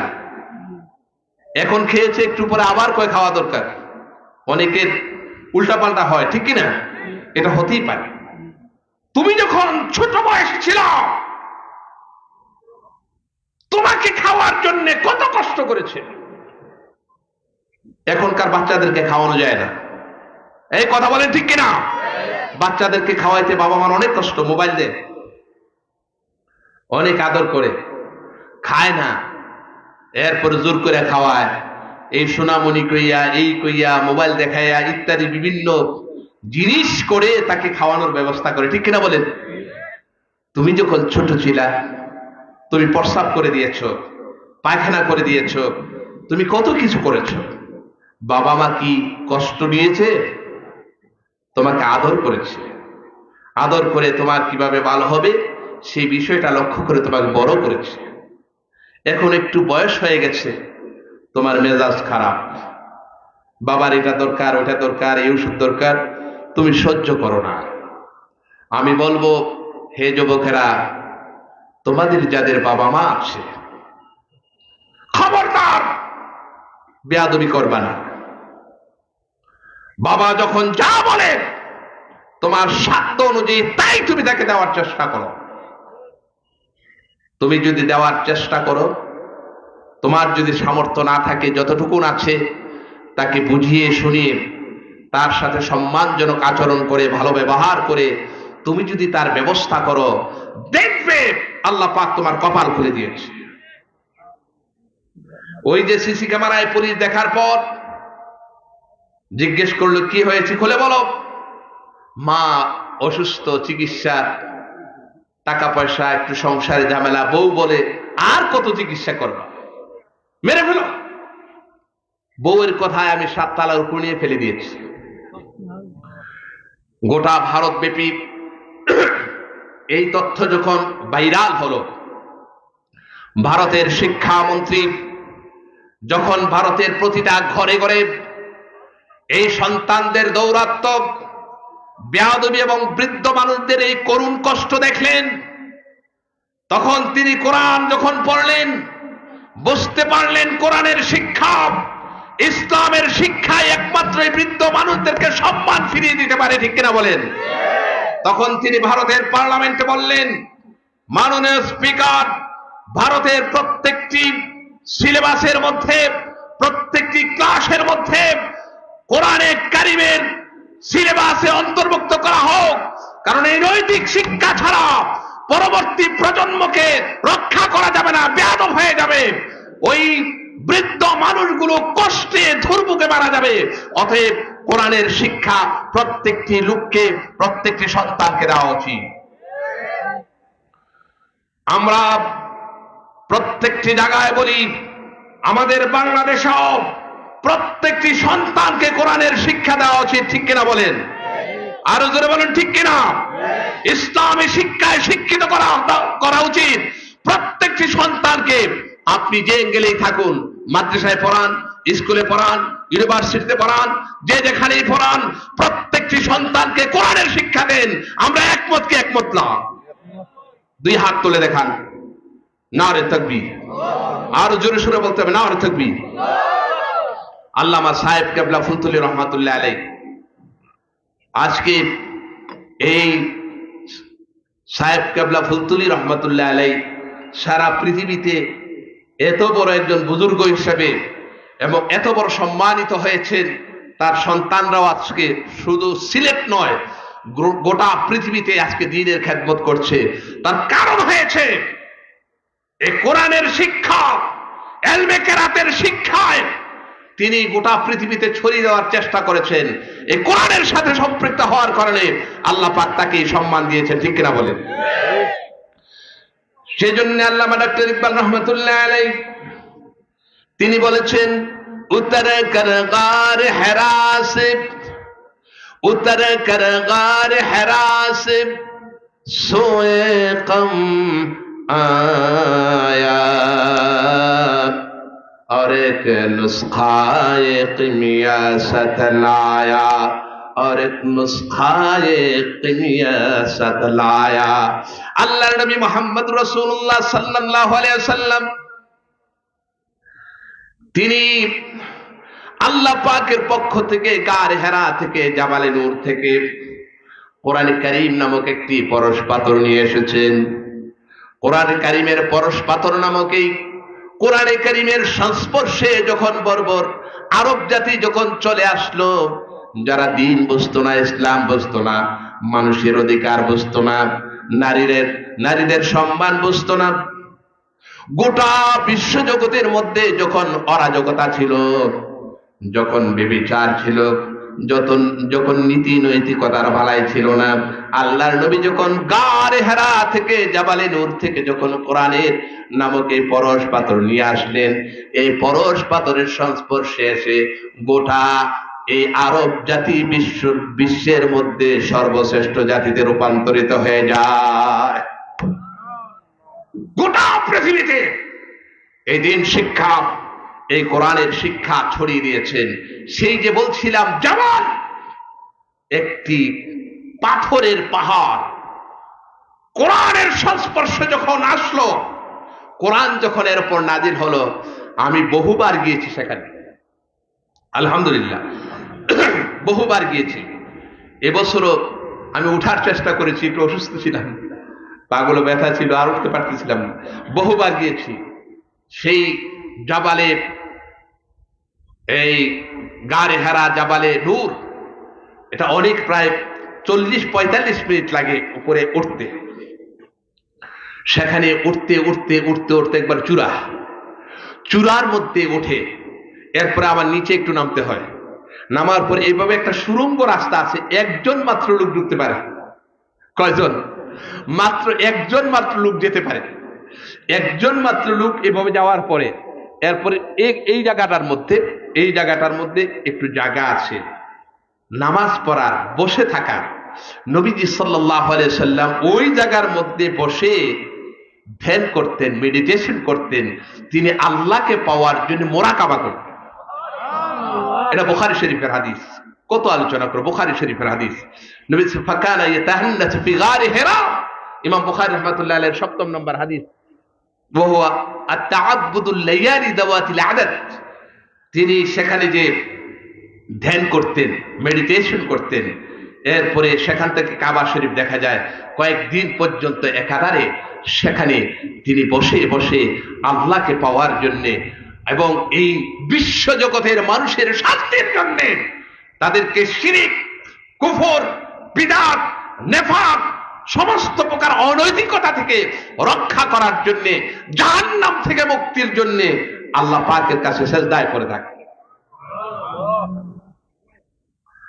আমি বহুবার গিয়েছি। একবার এমন হয়েছে যে দেখলাম ওইখানে প্রচন্ড ভিড়। আপনাদের কষ্ট হচ্ছে? এই কষ্ট হচ্ছে আপনাদের? ওই কয়েকদিন আগে সিলেটের আরেক জায়গায়, কোথায় ওইদিকে, আমি আজকে তো সময় নেই, 12টা বেজে গেছে, আমি এখনই ছেড়ে দেব। আমি যেহেতু অনেকদিন পর্যন্ত মাদ্রাসায় ছিলাম না, মাদ্রাসায় অনেক কাজ, আবার যদি আল্লাহ পাক তৌফিক দেন আবার অন্য সময় এসে আলোচনা করব। ওই দিন 2টা পর্যন্ত, রাত্র 2টা পর্যন্ত ফুল প্যান্ডেল পুরা ছিল। 2টা পর্যন্ত মানুষ যাচ্ছে না। বলে আলহামদুলিল্লাহ, এটা কোরআনের আকর্ষণ। কিসের আকর্ষণ? এ কথা বলে না। কিসের আকর্ষণ? কোরআনের আকর্ষণ। তো বলছিলাম, একবার দেখলাম অনেক প্রচন্ড ভিড়, এরপরে কিছু সংখ্যক নারী, সায়নার নারী, দেখলাম যে ইয়া নবী সালাম আলাইকা, ইয়া রাসূল সালাম আলাইকা, মানে পুরুষরা তো এখানে যেতে হিমশিম খাচ্ছে। ইয়াং বয়স না হলে বুড়া টুরা যেতে পারবে না ওইখানে, ধাক্কায় একদিকে। তো দেখলাম যে ইয়া নবী সালাম আলাইকা, ইয়া রাসূল সালাম আলাইকা, সালামের আওয়াজ শুনছি। সালামের আওয়াজ যখন শুনলাম, দেখলাম যে কোত্থেকে কি হলো, ওই মহিলারা ঢুকার জন্য চেষ্টা করছিল সুড়ঙ্গ পথ দিয়ে, সব ক্লিয়ার হয়ে গেল, এক এক করে মহিলারা ঢুকে পড়েছে। নবী সাল্লাল্লাহু আলাইহি সাল্লামকে সালামের বিনিময়ে আল্লাহ পাক তাৎক্ষণিকভাবে তাদের জন্য দরজা খুলে দিয়েছে। বুঝে আসতেছে আপনাদের? এই কথা বলেন, কথাগুলো বুঝে আসতেছে? একবার এমন হয়েছে, অনেক রাত্র, দেখে যায় মনে হয় যে 10টা 11টা বাজবে, 10টার পরে আর কোনো লোক ছিল না, আমি একাকী সেখানে বসে আছি। গার হেরার সেই জায়গা আমি যখন সেজদা দিচ্ছিলাম এমন গ্রাণ পেয়েছি, এমন গ্রাণ, গোটা পৃথিবীর মধ্যে এমন কোন গ্রাণ আর কখনো পাওয়া যায়নি। নবী সাল্লাল্লাহু আলাইহি ওয়াসাল্লাম যেখানে আল্লাহ সেজদা দিয়েছেন, মেরাজ হয়েছে আল্লাহর সাথে শুধু সম্পর্ক নয়, সরাসরি আল্লাহ পাকের আরশে আজিমের মেহমান হওয়া। একজন মানুষকে আল্লাহ পাক কত ঊর্ধ্বে উঠাতে পারেন, একজন মানুষকে আল্লাহ পাক কত সম্মান দিতে পারেন, এই বিশ্ব জগতের সব অতিক্রান্ত করে আল্লাহ পাক নবী সাল্লাল্লাহু আলাইহি ওয়াসাল্লামকে আল্লাহ পাকের আরশে আজিমের মেহমান বানিয়েছে এই মেরাজ। অতএব একজন মানুষ, একজন মুসলমান হিসেবে তার সবচেয়ে একমাত্র উদ্দেশ্য, কেবলমাত্র উদ্দেশ্য আল্লাহকে পাওয়া। ঠিক কিনা বলেন? আরো জোরে বলেন ঠিক কিনা? একমাত্র সে আল্লাহকে পাবে, তার মাওলাকে সে পাবে। মাওলাকে যদি সে পায়, মাল্লাহুল মাওলা ফালাহুল কুল, আল্লাহকে যদি পায় তাহলে সব তার গোলাম হয়ে যাবে।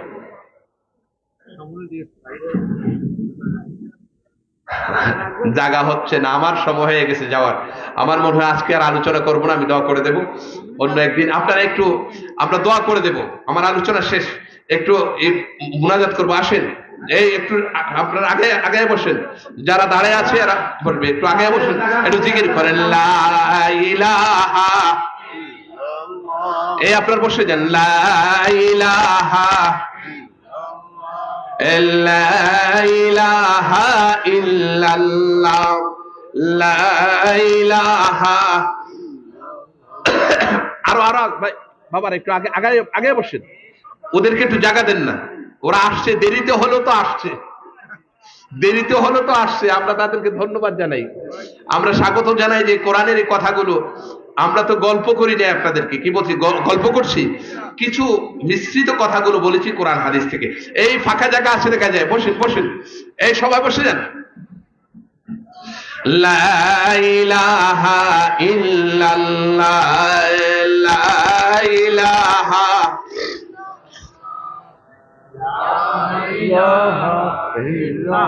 লা ইলাহা ইল্লাল্লাহ মুহাম্মাদুর রাসূলুল্লাহ সাল্লাল্লাহু আলাইহি ওয়াসাল্লাম। আমার ভাইরা, আল্লাহর সাথে সম্পর্ক তৈরির জন্য, আমার অনেক সময় হয়ে গেছে, 12টার উপরে বাজে।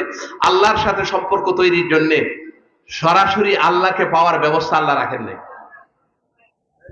আমার কথাটা কঠিন, সরাসরি, এই বসেন বসেন, খুব দ্রুত সময়ের মধ্যে, আমি 10 মিনিটের মধ্যে শেষ করে দেব, বসেন। সরাসরি আল্লাহকে পাওয়ার ব্যবস্থা রাখেন না। আল্লাহকে পাওয়ার জন্য নবীজি সাল্লাল্লাহু আলাইহি ওয়াসাল্লাম লাগবে। কাকে লাগবে?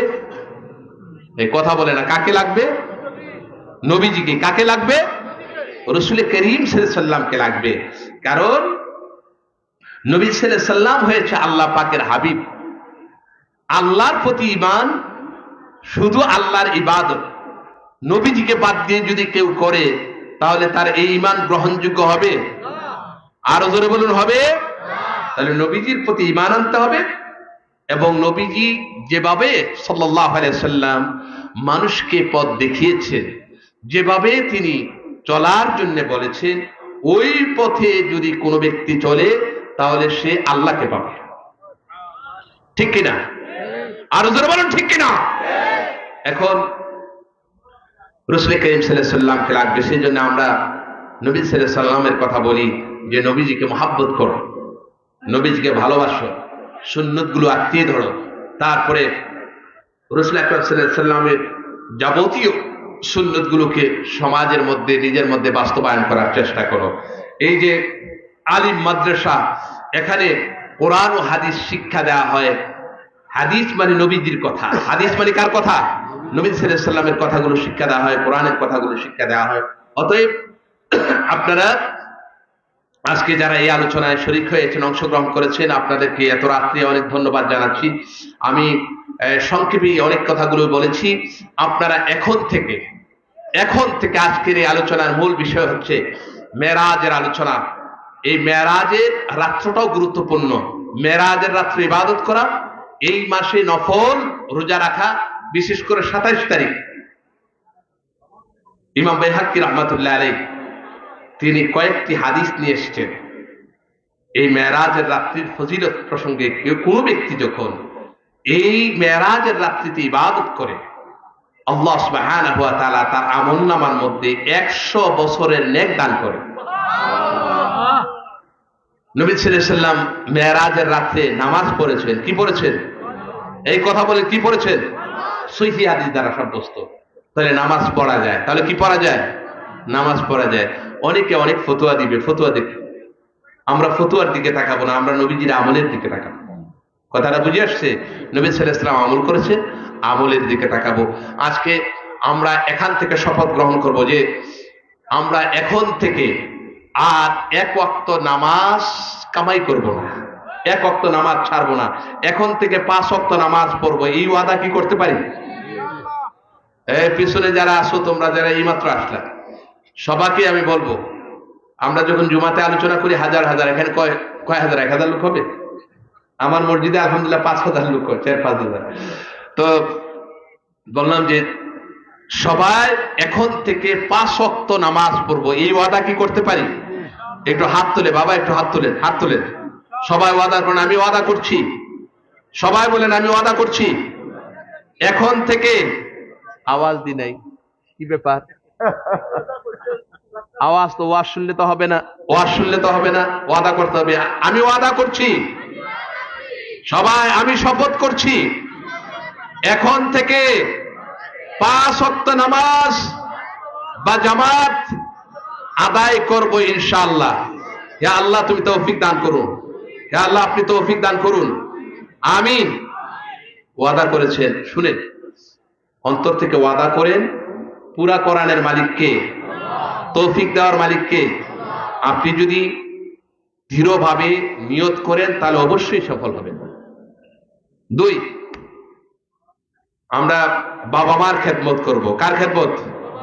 বাবা মার খেদমত করব, মুরব্বীদেরকে সম্মান করব, আলেম ওলামাদেরকে সম্মান করব, নবী সাল্লাল্লাহু আলাইহি সাল্লামকে মহাব্বত করব, বেশি করে দুরূদ ও সালাম পেশ করব। আর এই মাদ্রাসার প্রতি নেক নজর দিবেন। এই মাদ্রাসা হচ্ছে একটা আলিম মাদ্রাসা, দ্বীনি প্রতিষ্ঠান। 2 ভাবে খেদমত করবেন। মাদ্রাসায় ছাত্র কম, এখন অনেক জায়গায় মাদ্রাসায় ছাত্র কম। এখানেও আলিম মাদ্রাসায় যে ছাত্র থাকার কথা, আমার মনে হয় কাম্য এত ছাত্র নাই, মোটামুটি আছে।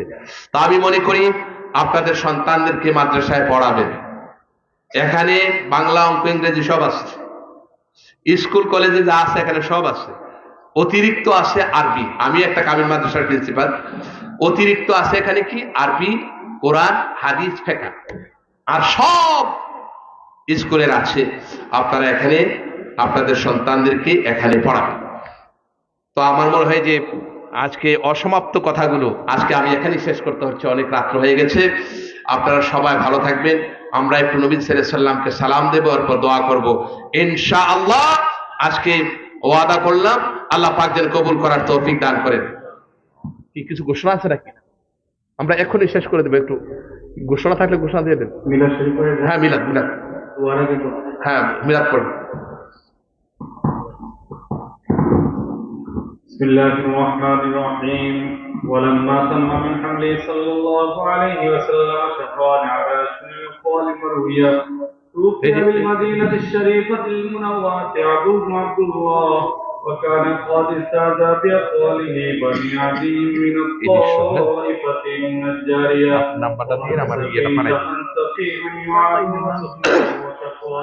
ولما تم من حمله صلى الله عليه وسلم على الرجل 9 أشهر ثمانية، وآن للزمان أن ينجلي عن الصلاة. حضرت عمر ليلة مولوده آسية مريم في نسوة من الحميرة القدسية وقالها المخاض.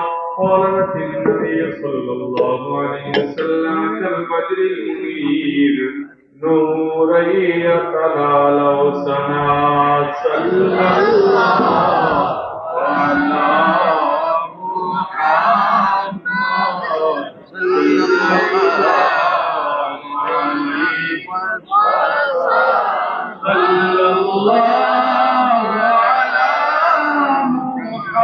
محمد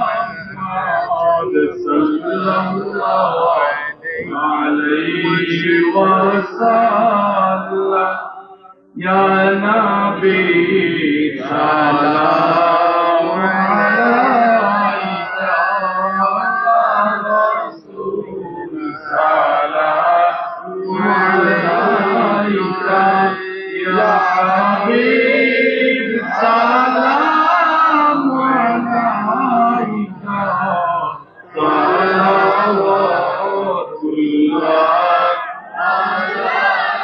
सैयदिया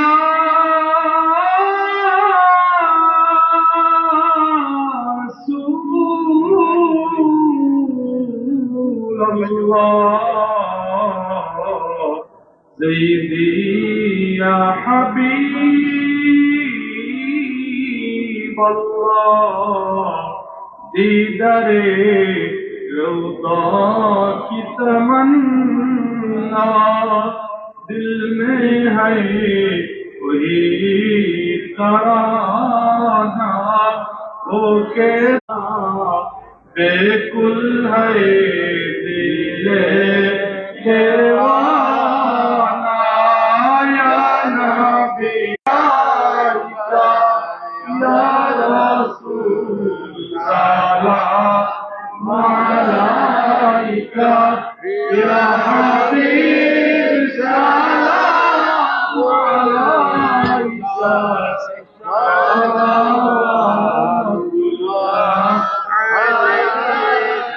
सैयदिया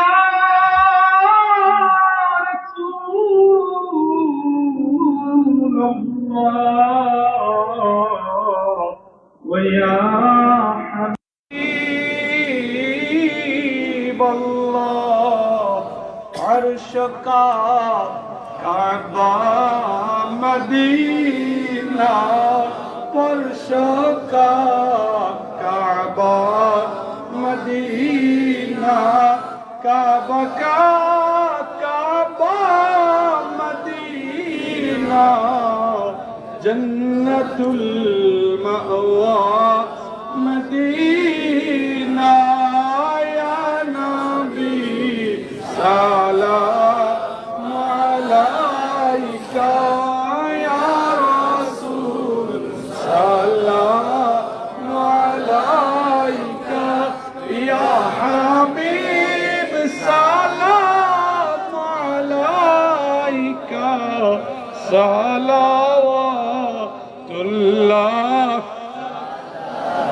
नबीजी रब्बा अब्दुल्लाह नबीजी रम्मा आमीना नबीजीर दुधमा हालिमा नबीजीर रोजा मदीना या नबी सलाम अलैका या रसूल सलाम अलैका या हबीब सलाम अलैका सलावतुल्लाह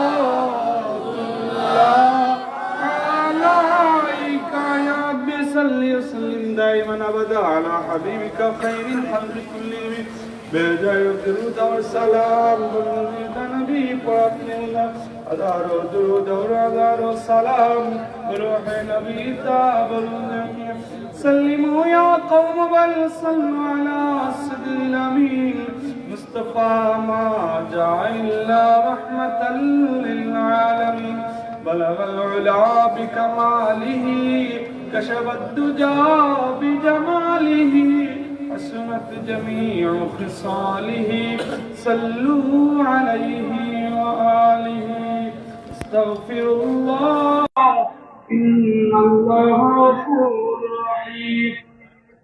সম্মানিত মুসল্লিয়ানে কেরাম, আপনারা অনেক দূর দূরান্ত থেকে কষ্ট করে আমাদের দোস্ত দলখানা আলিম মাদ্রাসায় বার্ষিক মাহফিল ওয়াজ মাহফিলের শরীক হয়েছে।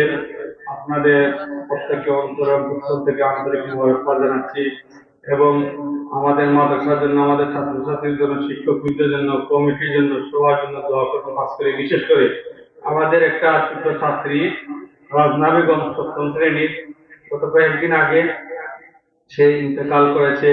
ইন্না লিল্লাহি ওয়া ইন্না ইলাইহি রাজিউন। তাদের ফ্যামিলির পক্ষ থেকে আপনাদেরকে কাছে দোয়া চাওয়া হয়েছে, আপনারা সবাই তার জন্য দোয়া করবেন। একে যেন আমাদের প্রত্যেকের জন্য নাজাতের উসিলা বানিয়ে নেন এবং আমাদের মাদ্রাসা প্রতিষ্ঠা হওয়ার পর থেকে নিয়ে যিনি এতদিন পর্যন্ত সভাপতি দায়িত্ব ছিলেন জনাব আবুল হোসেন সাহেব, তিনি দীর্ঘদিন দায়িত্ব করে এই ওয়াজের মিটিংকে অনেক পরামর্শ দিয়ে সহযোগিতা করে যাচ্ছিলেন, কিন্তু আজকে তিনি ওয়াজের মাহফিলে উপস্থিত নেই, তিনি দুনিয়া থেকে বিদায় নিয়েছেন। আপনারা ওনার জন্য খাস করে দোয়া করবেন, আল্লাহ যেন তার কবরকে জান্নাতুল ফেরদাউস বানিয়ে নেন, সবাই বলে আমিন। এবং বিশেষ করে জনাব মাওলানা জমশেদ আলী সাহেব, যিনি সব সময় মাদ্রাসায় আসতেন এবং আমাদের অত্র এলাকার কৃতি সন্তান জনাব আব্দুল বারী জিহাদি সাহেব, তিনি প্রত্যেকটা মাহফিলেই বক্তা হিসেবে থাকতেন, আজকে তিনি দুনিয়া নাই। আপনারা প্রত্যেকের জন্য দোয়া করবেন। আমাদের সম্মানিত অতিথি মহোদয় যিনি সবেমাত্র এসেছেন আল্লাহর পবিত্র ঘর কাবা থেকে, ওনার কাছে আমাদের আর্জি, উনি যেন খাস করে আমাদের মাদ্রাসার জন্য, আমাদের ছাত্রছাত্রীর জন্য, আমাদের কমিটির জন্য যারা সহযোগিতা করে যাচ্ছেন এবং যারা আজকের এই মাহফিল সাজাতে সার্বিকভাবে সহযোগিতা করেছেন দেশ বিদেশ থেকে, প্রত্যেকের এই দানকে আল্লাহ যেন কবুল আর মঞ্জুর করেন, এই আর্জি রেখে আমাদের কথা এখানে শেষ করছি। এবং আমি কমিটির পক্ষ থেকে দুই একটি কথা বলার জন্য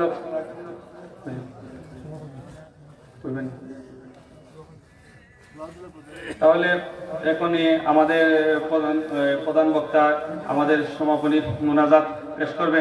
এর আগে আপনাদেরকে একটু অনুরোধ করব, আপনারা আমাদের এ পর্যন্ত সহযোগিতা করে যাচ্ছেন এবং সুন্দরভাবেই মাহফিলটা শেষ হয়েছে, এখন শেষ মুহূর্তে আমাদের একটু সহযোগিতা করেন। আপনারা দয়া করে আপনারা একটু ভিতরে চলে আসেন। দোয়া দাঁড়িয়ে দাঁড়িয়ে কেমন হয়, পরিবেশটা সুন্দর হয় না। একটু দয়া করে আপনারা চেপে চেপে সামনের দিকে একটু বসেন, এগিয়ে বসেন। আপনারা একটু দয়া করে সবাই ভিতরে বসে বলুন। মাদ্রাসার যারা ভলান্টিয়ার দায়িত্বে আছেন, আপনারা একটু ওনাদেরকে ভিতরে ঢোকার জন্য সহযোগিতা করুন, জায়গা করে দিন। আপনারা একটু এগিয়ে বসেন, দয়া করে আমরা সবাই সুন্দরভাবে বসে যেন সুন্দরভাবে স্বস্তি মনে যেন মোনাজাত করে যেতে পারি, হুজুরের মোনাজাতে শরীক হতে পারি। আমরা এই অনুরোধ করছি, আপনারা দয়া করে একটু সবাই ভিতরে বসে পড়ুন। ভলান্টিয়ারের দায়িত্বে যারা আছেন সবাইকে বসিয়ে দেন। আমরা বসে বসে শান্ত শৃঙ্খলা শান্ত মনে আমরা আল্লাহ সুবহানাহু ওয়া তাআলার কাছে অতিথিকে নিয়ে সেই আখেরি মোনাজাত করবো ইনশাআল্লাহ। কেউ দাঁড়িয়ে থাকবেন না, দয়া করে সবাই বসে পড়ুন, সবাই বসে পড়ুন, ভিতরে ঢুকে যান। কেউ যেন বাইরে না থাকে, কেউ যেন দাঁড়িয়ে না থাকি, বাইরে না থাকে, সবাই ভিতরে বসে পড়ুন। যারা ভলান্টিয়ার আছেন তারা একটু সহযোগিতা করেন, কাইন্ডলি 1 মিনিটের ভিতরে একটু পরিবেশ করেন যেন দোয়া মোনাজাতের একটু পরিবেশটা তৈরি হয়ে যায়। কেউ যেন দাঁড়িয়ে না থাকেন। এই বসেন বসেন সবাই পড়ি আলহামদুলিল্লাহ। এই যে ভাইরা বসেন বসেন। আমি ধন্যবাদ জানাচ্ছি ইন্তজামিয়া কমিটি, বিশেষ করে মাদ্রাসার যে প্রিন্সিপাল মাওলানা খায়রুল ইসলাম সাহেব, বিশেষ করে যার সাথে আমার পরিচয়, যিনি আমাকে দাওয়াত করেছেন মাওলানা শামসুল ইসলাম ইকবাল সাহেব, এই এলাকার আপনাদের কৃতি সন্তান, সহকারী অধ্যাপক মাদার বাজার ফাজিল মাদ্রাসা। ওনার মাদ্রাসা আমি মনে হয় গত বছর গিয়েছি, তাই না? তো আপনাদের এই এলাকায় আসতে পেরেছি, আমি আন্তরিকভাবে মোবারকবাদ জানাই। আপনারা এই দীর্ঘ সময় এত রাত্র পর্যন্ত এই উপর থেকে কুয়াশাগুলো পড়ছে, আপনারা আলোচনা শুনেছেন, মোনাজাতে শরীক হচ্ছেন, আল্লাহ পাক যেন কবুল করেন। আমার পাশের মুরব্বী বারবার দোয়া চেয়েছেন, সভাপতি দোয়া চেয়েছেন, এখানে যারা আছেন আমরা সবার জন্য দোয়া করবো, যাদের জন্য দোয়া চাওয়া হয়েছে। আমরা দোয়ার আগে আমরা একটু জিকির করে নিই, খুব কায় মনোবাক্য একনিষ্ঠ ভাবে একটু সংক্ষিপ্ত জিকির করি। আমরা হাত করবো, সবাই জিকির করো, লা ইলাহা ইল্লাল্লাহ, লা ইলাহা ইল্লাল্লাহ, লা ইলাহা ইল্লাল্লাহু মুহাম্মাদুর রাসূলুল্লাহ সাল্লাল্লাহু আলাইহি ওয়াসাল্লাম। সবাই চোখ খোলা বন্ধ করে দুনিয়ার খেয়াল ছেড়ে আল্লাহকে নিয়ে বসে যান। গভীর রজনী মুহাব্বতে আমার আল্লাহকে ডাকুন। যার কালবে আল্লাহর জিকির নাই তার মতো গরীব আল্লাহর জমিনে আর কেউ নাই। মুহাব্বতে একটু আল্লাহকে ডাকুন। আল্লাহ আল্লাহ আল্লাহ আল্লাহ আল্লাহ আল্লাহ আল্লাহ আল্লাহ لا إله إلا الله محمد رسول الله সাল্লাল্লাহু আলাইহি ওয়াসাল্লাম। সকলে পড়ি আলহামদুলিল্লাহ। আল্লাহ পাক যেন সকলের নেক হায়াত দান করেন। মুরব্বী যারা দুনিয়া বেঁচে নেয় আল্লাহ পাক যেন তাদের কবরগুলো জান্নাতের বাগিচা বানান। এই মাদ্রাসাকে কবুল করেন। মাদ্রাসায় যারা দান করেছেন এবং যারা খেদমত করেছেন আল্লাহ পাক যেন তাদের খেদমতগুলো কবুল করেন। যারা দুনিয়া থেকে চলে গেছেন তাদের কবরগুলো যেন জান্নাতের বাগিচা বানান। আমিও আপনাদের কাছে দোয়া চাচ্ছি। এই গভীর রাত্র সাথে সাথে আমরা বিভিন্ন জায়গায় এই রাত্রে আলোচনা করে থাকি। আল্লাহ পাক যেন শারীরিক সুস্থতা যোগ্যতা আল্লাহ পাক যেন তার খাজানায় পুত্র থেকে দান করেন। সবাই হাত তুলেন আল্লাহুম্মা আমিন। আলহামদুলিল্লাহি রাব্বিল আলামিন ওয়াসসালাতু ওয়াসসালামু আলা সাইয়্যিদিল আমবিয়াই ওয়াল মুরসালিন ওয়া আলা আলিহি ওয়া সাহবিহি আজমাইন। ربنا ظلمنا أنفسنا وإن لم تغفر لنا وترحمنا لنكونن من الخاسرين. ربنا لا تزغ قلوبنا بعد إذ هديتنا وهب لنا من لدنك رحمة إنك أنت الوهاب. رب العالمين মেহেরবান প্রভু গভীর রজনী যেই সময়ে বান্দার দরজাগুলো বন্ধ হয়ে গিয়েছে, অফিস আদালতে তালা মারা হয়েছে, কিন্তু তোমার রহমতের দরজা আর জান্নাতের দরজা বান্দার জন্য খুলে দিয়েছো। এমন একটি গভীর রাত্রিতে আয় আল্লাহ হাজার তোমার বান্দার পর্দার আড়ালের মা বোনদের সাথে নিয়ে সিলেটের পবিত্র জমিন, যে জমিনে হযরত শাহজালাল শাহপরান আল্লাহ তাআলা আল্লামা সাহেব কেবলা ফুতুরি সহ অসংখ্য তোমার ইমানদার বান্দা বান্দিরা শুয়ে আছেন, আউলিয়া কেরাম শুয়ে আছেন। এমন একটি জায়গার মধ্যে তুমি আল্লাহকে আল্লাহ বলে ডাক দিয়ে হাত তুলেছি গো আল্লাহ রব্বুল আলামিন। আমাদের হাতগুলোকে কবুলার মঞ্জুর করে নাও। আয় আল্লাহ তাআলা জীবনভর যত গুনাহ করেছি, যত ভুল করেছি, যত অন্যায় করেছি, জীবনের গুনার গাঠুরি মাথায় নিয়ে হাত তুলেছি গো আল্লাহ। মেহেরবানি করে আকাশের মালিক জমিনের মালিক আল্লাহ আমাদের জীবনের গুনাহগুলো মাফ করে দাও। আবার ভাইয়ের আল্লাহকে মুহাব্বতে ডাক দিয়ে বলেন আল্লাহ। সবাই জবান খুলে বলুন আল্লাহ। সবাই জবান খুলে হৃদয় থেকে চোখের পানি ফেলে দিয়ে মুহাব্বত এবং তাজিমের সাথে গভীর নজরে আল্লাহকে ডাক দিয়ে বলেন আল্লাহ। আওয়াজ করে বলুন আল্লাহ। আয় আল্লাহ আমাদের জীবনের গুনাহগুলো মাফ করে দাও আল্লাহ। আয় আল্লাহ তাআলা ভিক্ষুক যখন এক করে ভিক্ষা না পায়, অন্য ঘরে ভিক্ষা পায়, অন্য ঘর থেকেও যদি খালি ফিরে যায়, কোন না ঘরের মধ্যে সে ভিক্ষা পায়। আমরা যদি তোমার দরবার থেকে খালি ফিরে যাই, আজকেও যদি গুনাহ মাফ না হয়, কে আমাদের গুনাহ মাফ করবে? তুমি আল্লাহ ছাড়া আমাদের কোনো রব নাই, তুমি আল্লাহ ছাড়া আমাদের আর কোনো মালিক নাই, তুমি আল্লাহ ছাড়া আমাদের গুনাহ কেউ মাফ করতে পারবে না। আমার ভাইয়েরা, এই সময়টা রহমতের সময়, দোয়া কবুলের সময়। আপনার কি মনটা চায় না আল্লাহর কাছে কান্নাকাটি করতে? আপনার হৃদয়টা কি পাষাণ হয়ে গেছে? আপনার হৃদয়টা কি পাষাণ হয়ে গেছে পাথরের মতো? আপনার হৃদয় থেকে কান্না আসে না, চোখ থেকে পানি আসে না। মনে রাখবেন, যে চোখ থেকে পানি আসে না, ওই চোখটা জাহান্নামে যাবে। আল্লাহকে ডাক দিয়ে বলেন আল্লাহ। সবাই আওয়াজ করে বলেন আল্লাহ আমাদের জীবনের গুনাহ মাফ করে দাও। আয় আল্লাহ তাআলা আমাদের জাহান্নামের আগুন আমাদের জন্য হারাম করে দাও। দুনিয়ার আগুন সহ্য করা যায় না, কেমনে জাহান্নামের আগুন সহ্য করবো আল্লাহ? আরে ভূত, জাহান্নামের আগুন আমাদের জন্য হারাম করে দাও।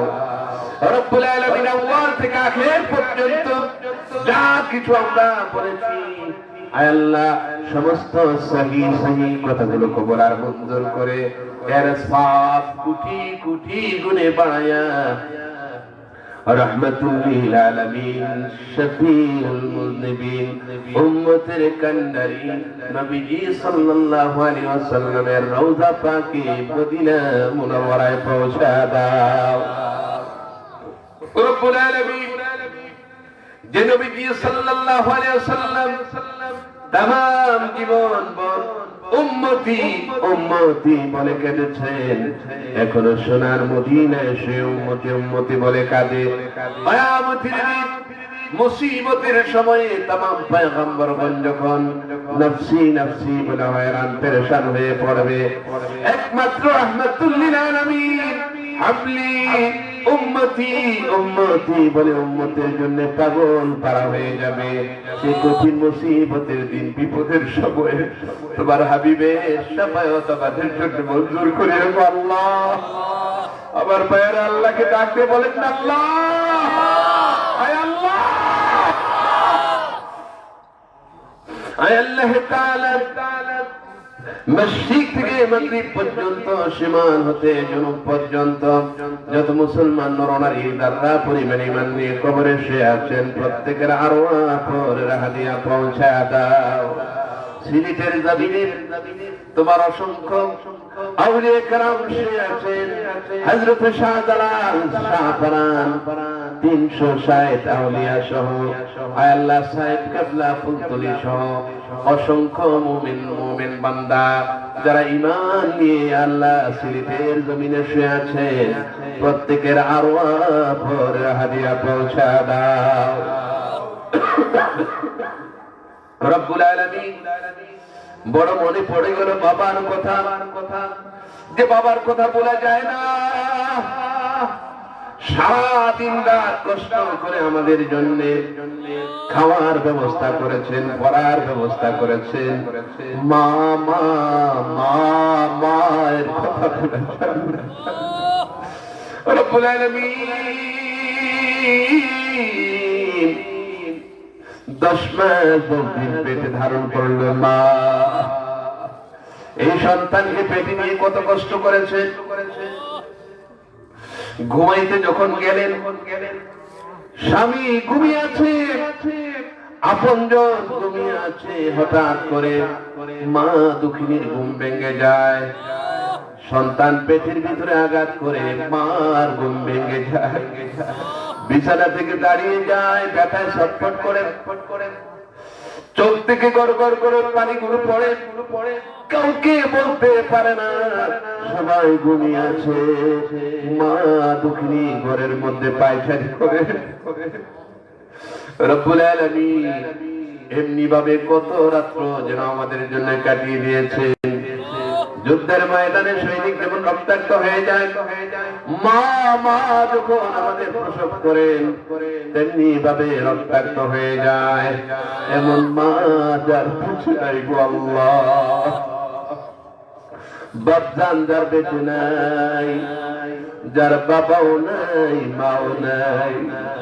আমার ভাইয়েরা, মনটা কি একটু বাবার জন্য কাঁদে না?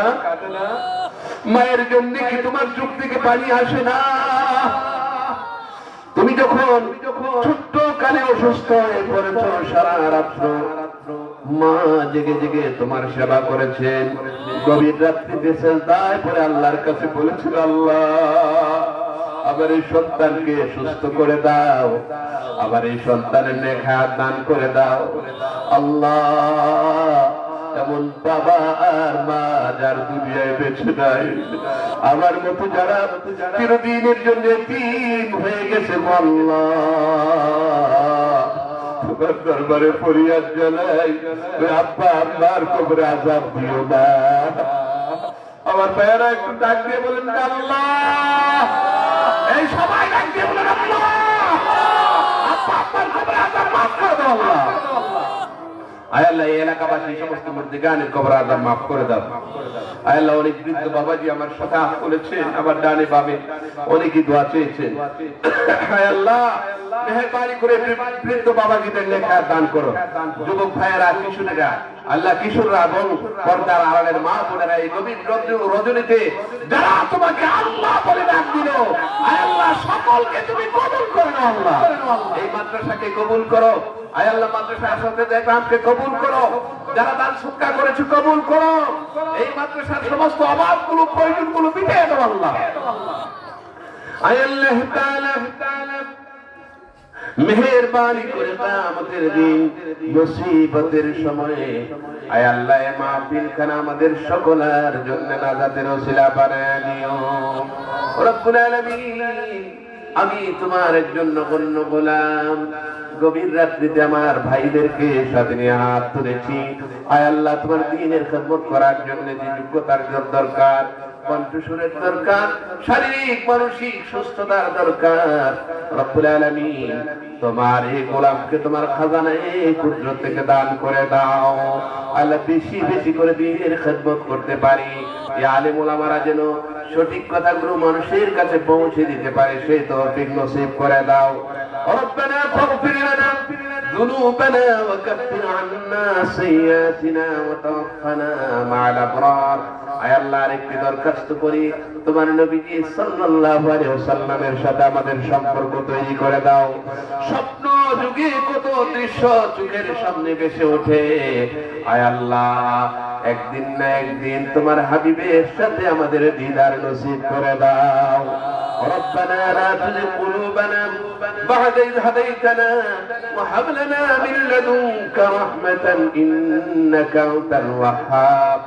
রব্বুল আলামিন, দুনিয়া থেকে যখন বিদায় হয়ে যাব, মালাকুল মউত যখন সামনে হাজির হয়ে যাবে, ঈমানের সাথে আমাদের মৃত্যু কবুল করিও, কালিমা নসিব করিও।